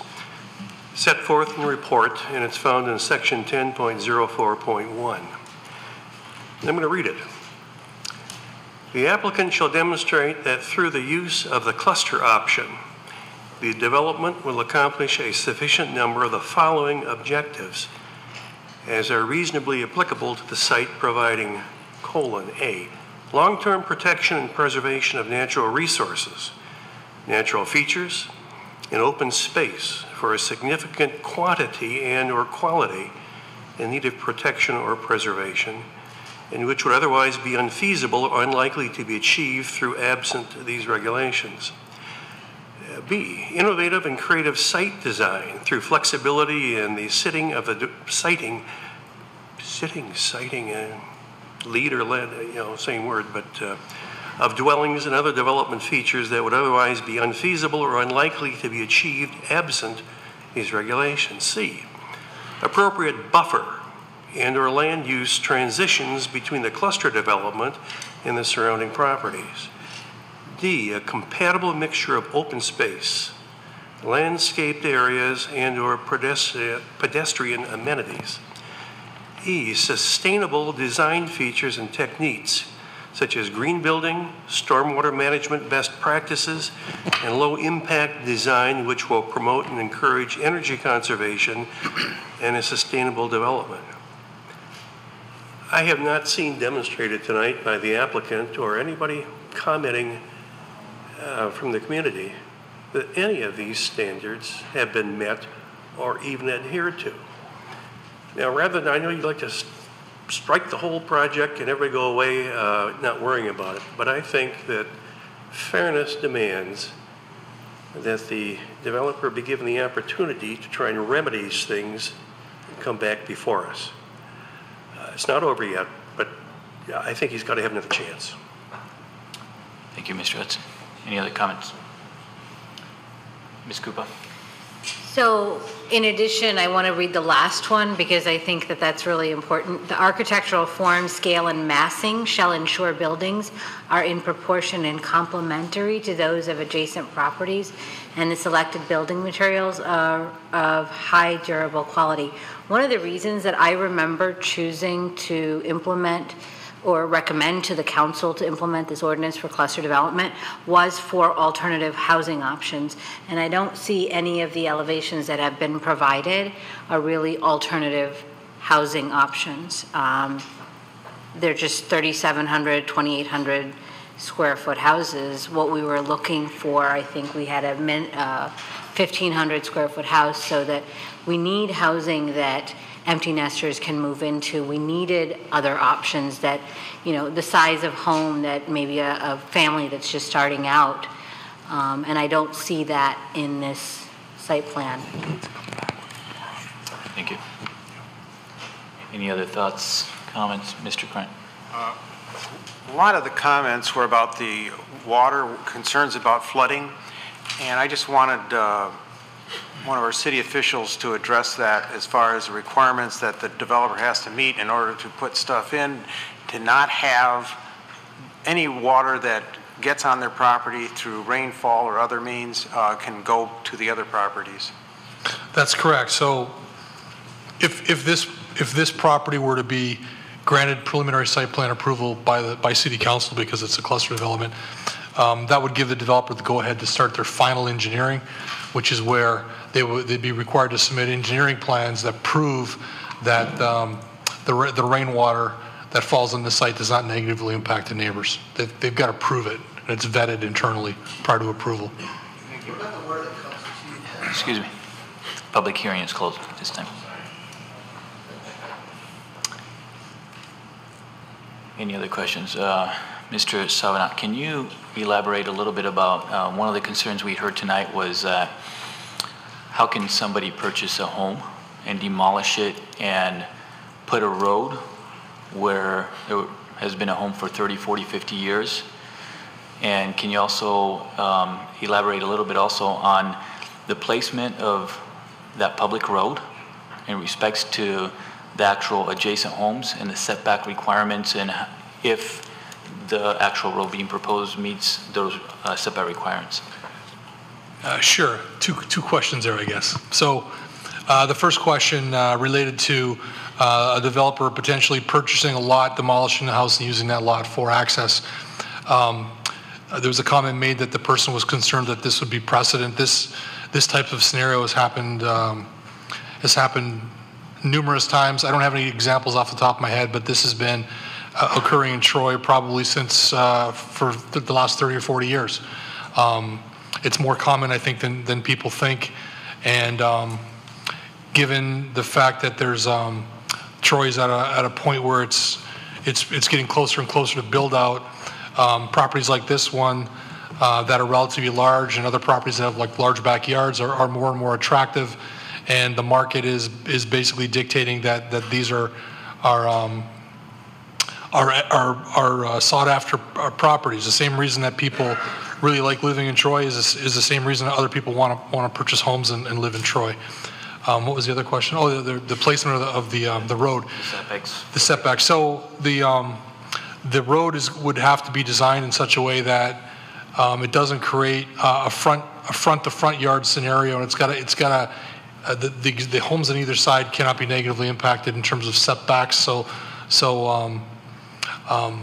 the road placement cannot negatively impact the existing homes on either side of the house. So, for example, if the road were to abut against a property, and that created a front yard situation, but because it would front on a road, the homes that existed prior to the road would have to comply with the zoning ordinance in terms of setbacks. Okay, thank you. Any other questions, comments? Mr. Tagle. Yeah, I mean, I've heard everyone tonight and sympathetic to what I'm hearing, but a lot of the issues that have been raised are outside of our purview. But what is not outside of our purview is the quality of this development. This is a very unusual geometry. Now, Brent, you've said you've seen a number of developments where a house is removed and a road is put in. There was a lady that spoke tonight about the value of the properties on adjacent sides of this new access drive. I've got some real concerns about how successful this development can be, not only to itself, but to the neighborhood. And is it really enhancing the neighborhood by doing what it's planning to do? So both Mr. Hudson and Ms. Padma have read the qualifications or the requirements that must be met, and I have to agree that I do not see, as far as what's been presented thus far, coming anywhere close to meeting those requirements. So we're not voting on it tonight, apparently, but I have some grave concerns about the success of this development in this area. Thank you. Ms. Cooper. If Ottawa is having so many traffic problems, even without this, with people speeding, is it something that you can refer to the traffic department? Is it, or can we get some awareness amongst the? I know that we've had this before, where other people have come up and said, even before the development, there's traffic and speeding and issues. Can we get a stop sign? Can we get speed bumps? The police department and the engineering traffic engineer work with neighborhoods when they complain about traffic speeds, and they monitor the speeds, and they put together an education program to try to curb that from happening. That is possible, yes. Mr. Salvador, one of the issues that was mentioned multiple times tonight was the issue of the lack of sidewalks on Ottawa. Can you speak to that in terms of a potential solution that probably existed in the past, that still exists today, and what residents have as an option to mitigate that or to solve that? Yeah, so the city of Troy is not actively going out and looking for streets that don't have sidewalks and adding sidewalks to those streets. However, in instances where neighborhoods or a number of residents want sidewalks in their neighborhood, they can petition the city for a special assessment, and the neighborhoods themselves can pay for those sidewalks. So, for example, if neighbors on Ottawa felt that traffic speeds were an issue, or they wanted sidewalks, they could petition the city and special assess the neighborhood to pay for sidewalks. Okay, thank you. Mr. Tagle. One other comment. A lot of comments about water, and certainly are aware of the zoning ordinance requirements that any development must retain and contain its water. But I think in this situation there's been enough, and again, we haven't been privy to a lot of information on the site and the drainage from the surrounding site, the soils that are on the site. Would it be possible to get some type of a preliminary report or assessment from engineering to speak to that issue? Because I mean, I'm not, again, it's one thing to say to the developer, you must be able to contain your water that comes off of the impervious surfaces. But what is it doing to the surrounding neighborhoods, and what is it going to do to the surrounding residents in affecting their flow of water? And again, I know everybody's property needs to keep the water on their property and get rid of it, but I think there's a lot of information yet to be learned about this particular property, one being the soils and one being the natural aquifer, where that's at. And just, I guess it would be helpful for us to know a little bit more from engineering department, their thoughts on that. I can certainly see what we have that's readily available. I do caution the Planning Commission that some of the information that you seek is the deep dive occurs after preliminary site plan approval. We really start to look at the water table and things like that during engineering design. So I'm not an engineer. I don't know how much of this information is available, and I don't know how much of this information is typically addressed at this point versus down the road. But I think I'm fairly confident that the applicant isn't going to completely engineer this site prior to knowing if they're even going to, before they even get preliminary site plan approval. So I would want to talk to the engineering department and find out what the expectation would be at this level prior to preliminary site plan approval. Well, I can share with my expectations what I would like to get from the engineers is what are the red flags here for them? You know, I mean, again, the zoning ordinance requires certain things, but based on this property and what historical data we have, what are the red flags? Because what I want to know is before I vote on this, what am I really, if I vote to approve something, you know, am I pushing the problem down the road? Right. And I just want to have a better understanding of what that problem might be. That's clearly stated, and I will forward that to the engineering department so we can have that type of information prior to seeing this again. Thanks, Brent. Mr. Edmonds. Yes, one of the commenters tonight provided a floodplain map that evidently had reference to the DEQ. Do we have a floodplain map available that will show it?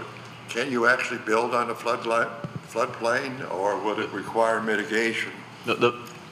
We did study the floodplain as part of this development review. The floodplain is located to the south and not located in the property, so this is not going to impact the floodplain.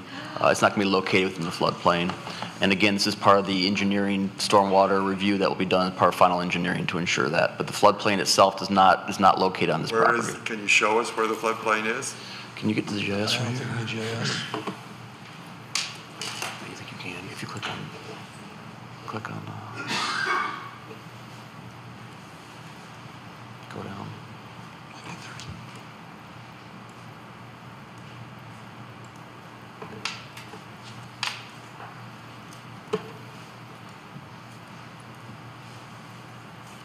Give me another 30 seconds, I'll pull it up. Right.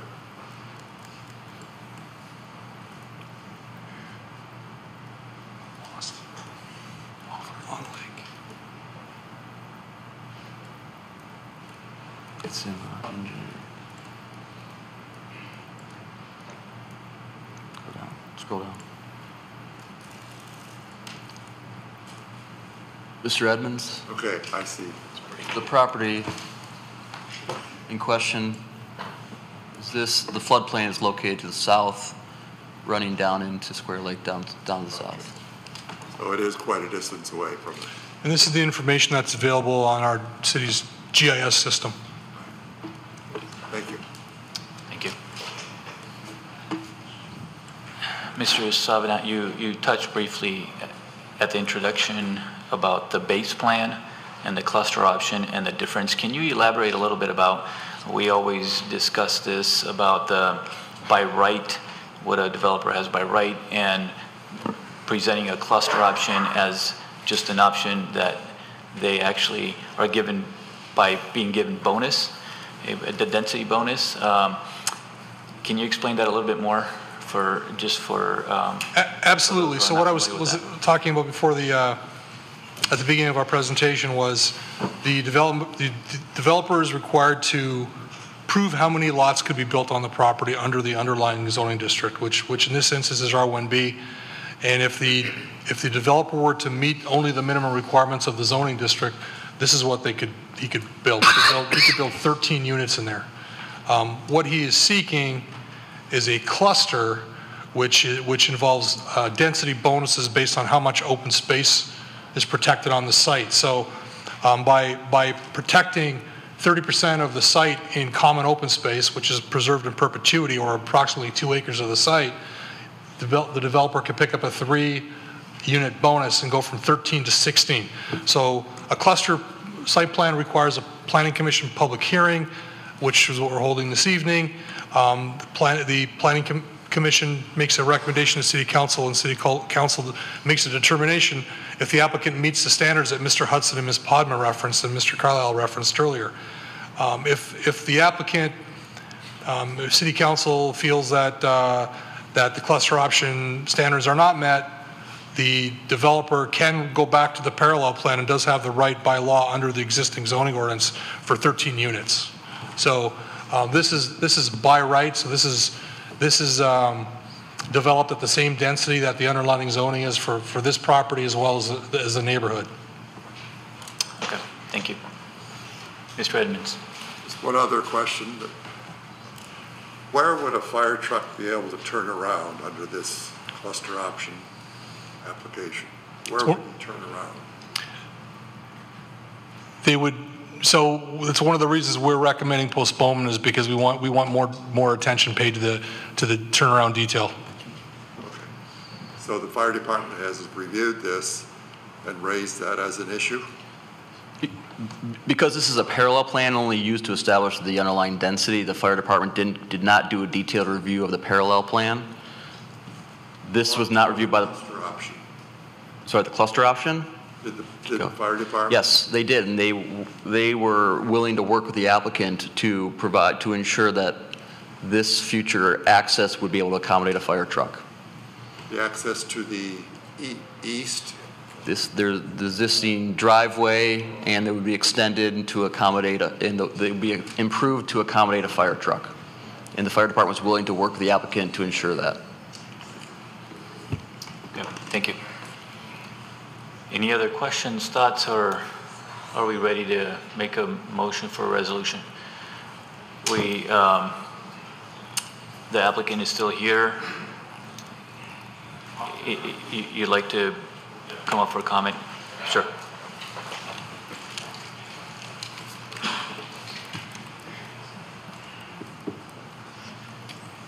I would like to thank everybody for looking at this. I will come back with a updated, better version that meets a lot of, I listened to 33 people tell me all their reasons, what they are working out, what they don't like about it.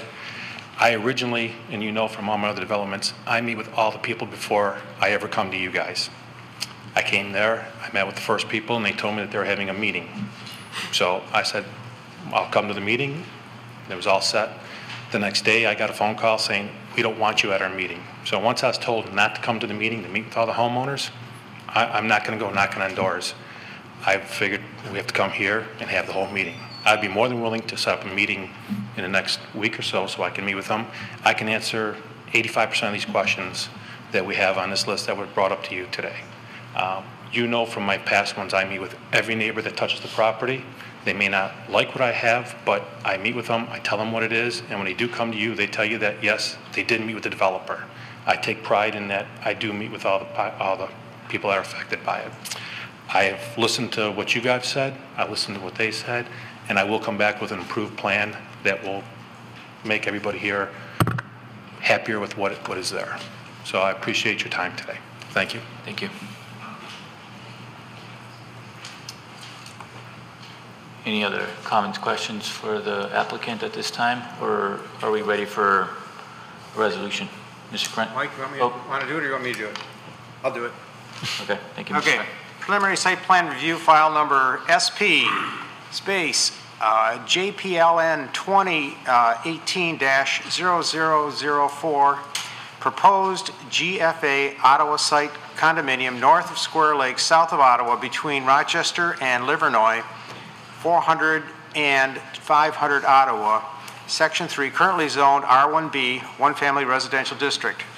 Whereas the Planning Commission is hereby considering an application for the proposed GFA Ottawa site condominium, 16 units/lots, north of Square Lake, south of Ottawa, between Rochester and Livernois, 400 and 500 Ottawa.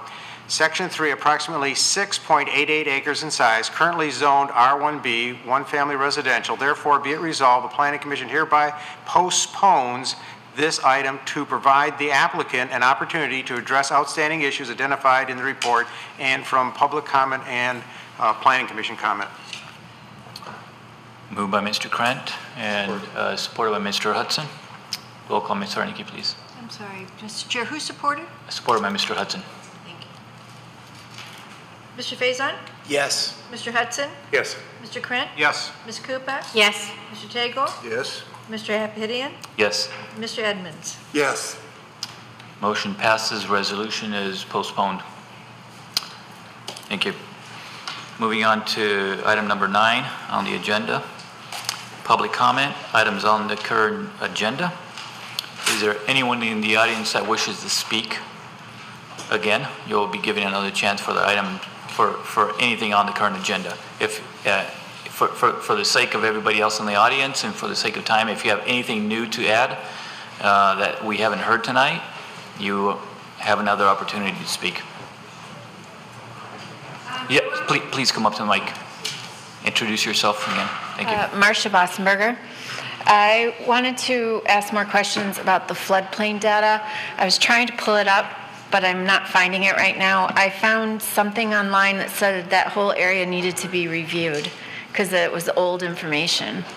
I would encourage you to contact the city engineer, and they'll share any information they have with you related to the floodplain. I'm not an engineer. I'm happy to show you. Let's try and pull it up real quick so I can show you. But If you can wait a few minutes, I can show you on my screen, or I can show you where to find it online.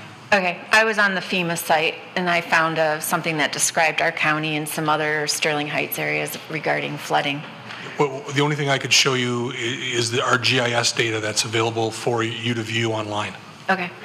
And I wanted to just comment on the regards that Mr. Abathera said that he was uninvited to the meeting, and I would just like to say that I was more concerned that I personally didn't think it was a good idea for him to attend the initial meeting just because of some people's heated emotions, and I didn't feel that I would be the one to, wasn't sure I could lead something that could get heated or out of place.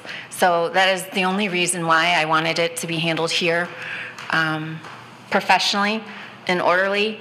And the First Baptist Church, the First Methodist Church of Troy has graciously offered their church anytime our street wants to have another meeting, and we would be more than glad to invite him then. But that is the only reason why he was uninvited, because I wasn't sure how the arguments and questions were going to go.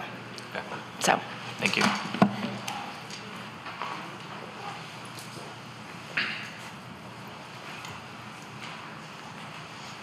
My name is Sam Acton. I'm a retired Troy school teacher, as is my wife.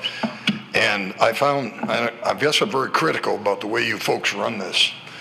I find no reason why you couldn't answer questions to somebody from the audience. I've lived here 77 years, and I know all about that thing that you put up there. And I agree with this gentleman here on some of the things, and I just felt like you should have some kind of a setup, because when I taught class, anybody could ask any question they wanted to, and I would answer it just like if I was asking them a question. And I don't understand. The Troy School District does the same thing. We got one of the best school districts in the state of Michigan, and that's because that's the way it runs. 4 of my brothers taught here, as has been my wife. And I just can't understand why you can't come up with a better setup, because I had a couple questions I wanted to ask this gentleman. He's got the basin in that thing in the wrong end. He's got it in the northeast corner, and it's supposed to be in the southeast corner. Now, why is that? I wanted to ask that. Why is that? And why is Montclair not run all the way through to Marengo? Or why does not Montclair not the way in and out of that subdivision that they're planning on doing? I don't understand that. You could sit and talk. I'm sure this gentleman over here would like to talk to me, and I could give him some ideas. I've lived here all my life, and I know that Montclair is supposed to be a road. Years ago, I sat here and listened to Joe Garrett. I sat right next to Joe when he made a speech about that property, getting it rezoned. He probably knows, was it rezoned then for the same thing it is now? Joe Garrett did that? Rezoned? It's never been rezoned. It's never been rezoned? Well, I must be mistaken, because I was sitting next to him at a meeting in it. And that was before he was killed in the plane crash.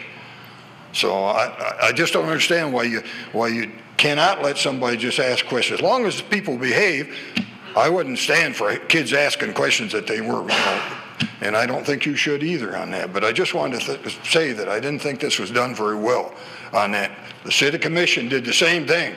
And now what do we do about the City Commission? We're reading the newspaper today.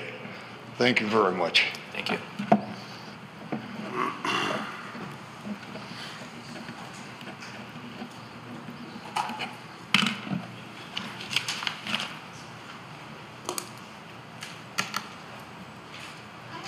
One more question. Ma'am, can you just come up to the mic? Yeah. I got one little question. On that site plan, they were showing the green space as part of the road as a green space. Is that right? Next to the road, there would be green space on both sides of the road. So that road is going to be right next to Mrs. Hines' house. So she's going to have cars 24 hours a day going right past her bedroom. That doesn't seem reasonable. I just don't understand it. The green space, well, that's my question. Thank you. And wasn't that designated as a park? On this master plan, that property was designated as a park, and the city just never developed it. So we talked about this at the counter a few weeks ago. And yes, we did. We did, and there's no document that I could find that ever showed that designated as a park. On the books that they mailed to you, it used to show that that was designated as a park plan. I mean, I've been here for 48 years, and I remember that. We were supposed to, according to the master plan, every square mile is supposed to have a park. Well, I believe that's been a home for a long time, and if you can produce a document that proves it was designated as a master plan, I'd love to see it. I'll go to the library and see if they have any of the old books. Thank you. Thank you.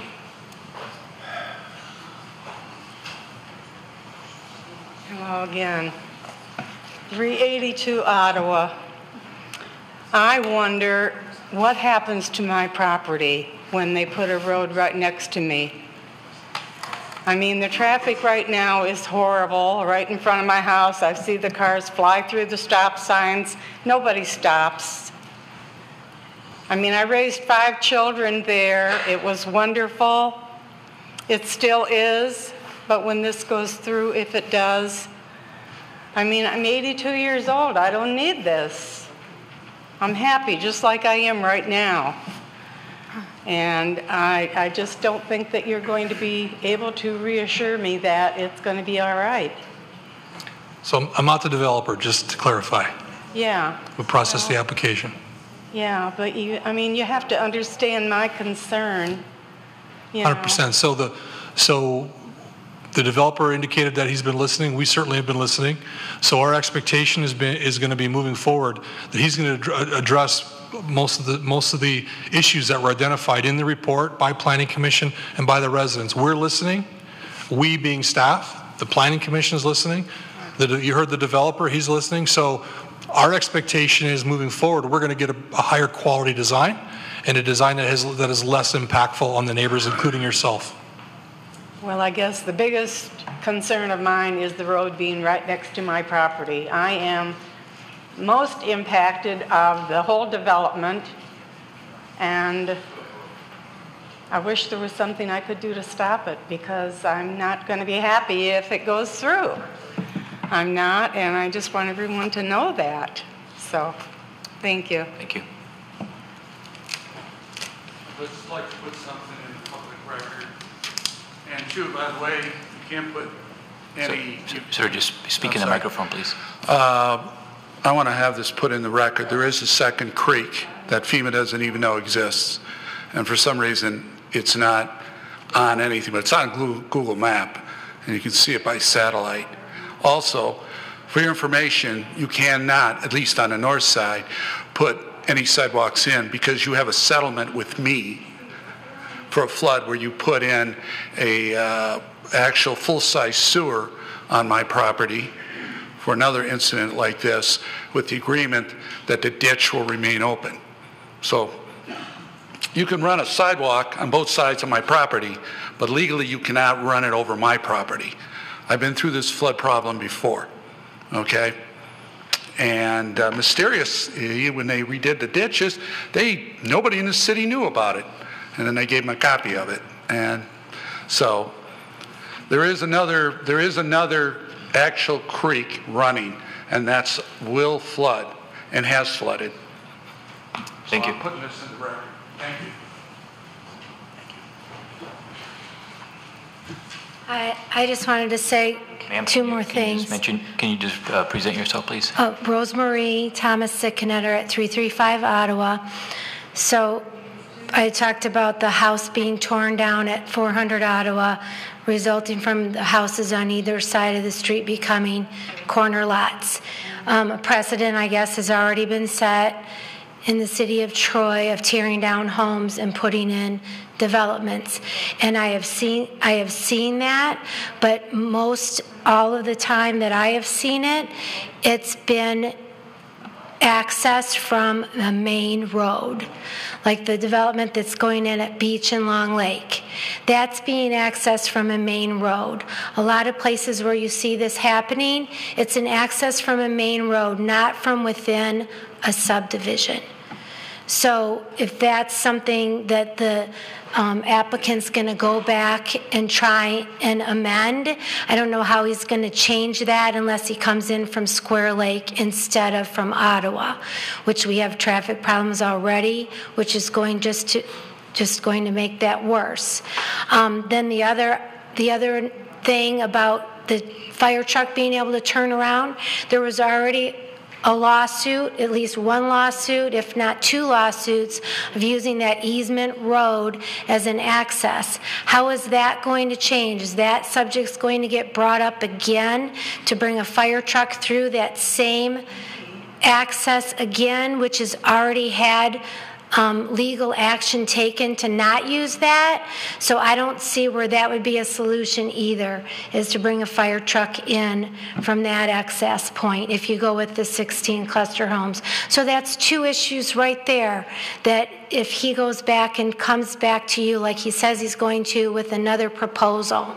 And then what Ms. Koopa said about the offering of different homes. It's the reason for a cluster development is to offer maybe entry-level homes or smaller homes, to offer something different, and it's not offering anything different. So I don't think anyone in our neighborhood would be against tearing down 400 Ottawa and putting in just a single home in that area that's similar to the rest of our homes, or maybe even a little bit bigger, whatever they would want to put in. It's the fact of putting in 16 homes in a spot that is coming in from a already traffic congested road. And that's all I have to say. And when he comes back with his new proposal, we hopefully will have even more residents that will be against it. So you'll be hearing from us again. Thank you. Thank you.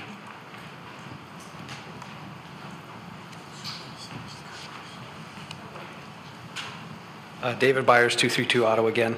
I think when the portion was read about the impact in the area, there was one thing that I just want to, again, respectfully ask you to consider. One of the points said that it would not negatively impact the adjacent homes. The negative impact is the road. That is the negative impact for our friend, that the houses that are right adjacent to that property where the house is going to be torn down.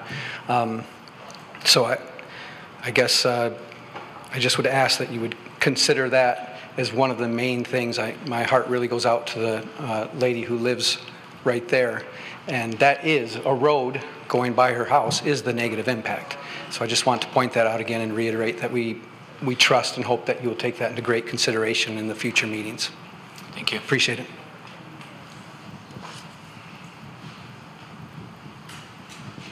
Hello again, Stacy Green, 351 Ottawa. In regards to your access road for the fire truck, what's going to prevent other people from driving down that road? So in other words, you're having two accesses to this neighborhood. Is there going to be like a gate there that only the fire truck can open? Because if I lived in there, I wouldn't want a gate there to prevent the fire truck from being able to access my neighborhood. So what's to prevent a homeowner from coming in that way as opposed to coming in the road that he's proposing to put in? So I guess there just needs to be some kind of control there, because I don't think there should be one access, much less two access points. Thank you.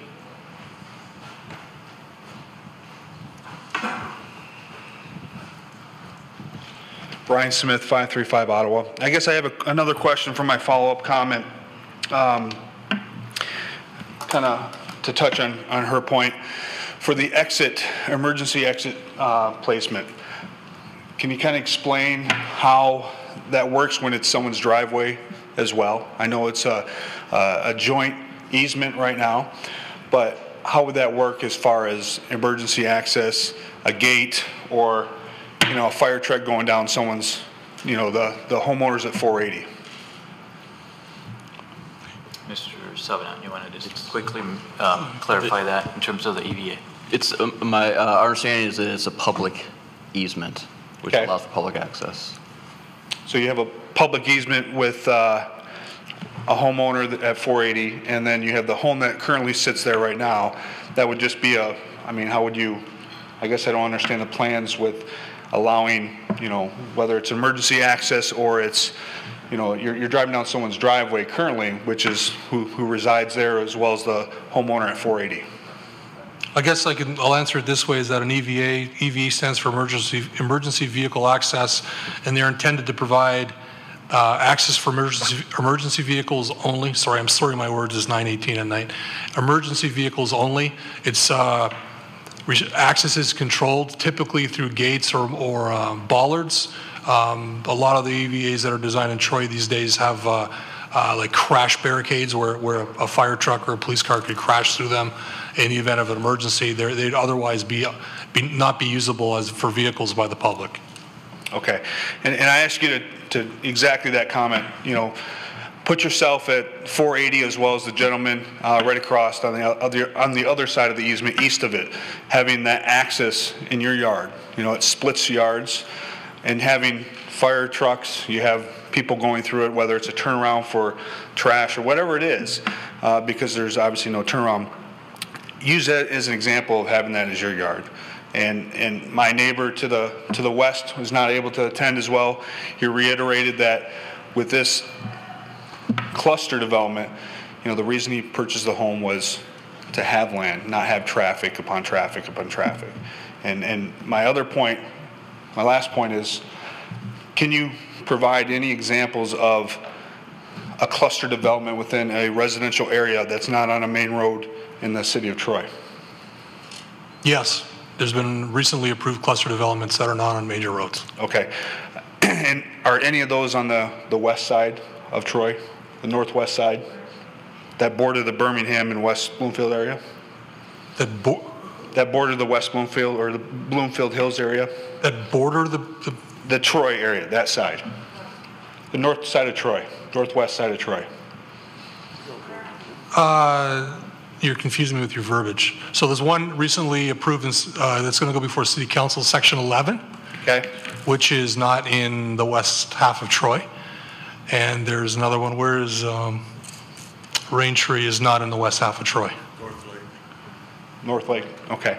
And the only reason I bring that up is just because when you look at the area of this and you look at the developments that are going in this area, I asked whether you live in the west side, the northeast side of Troy, the developments that are coming up in the east side of Troy, you know, to me, it's spot zoning, and you can call the definition of what you want, but to me, I asked you to look at that when you look at the proposals, just based on that.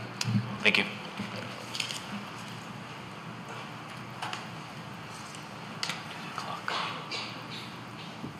Anyone else? Ma'am? No. Ma'am. No, 2 bites at the apple. You had your second turn already, so we'll let her speak. You've got a bottleneck with these so-called cluster homes. You've got one entrance with 30 at least cars going in and out, at least twice a day, maybe more. Would you want that in your neighborhood, any one of you? Would you want your neighborhood divided like that? Anyone raise your hand? Anyone wants that? We moved to Troy, and I've been there since 1971. We moved there because it was a nice, quiet, peaceful neighborhood. Lots of space, room for the kids to play. And right now I have grandkids. They want to play too. I can't imagine you're disrupting a neighborhood like this. We have condos on Livernois, we have condos on Rochester Road, we have condos on the end of the block. How much you want to squish us in? Would you want it in your neighborhood? Thank you. Did she sign in? Ma'am, did you sign in? Oh, okay.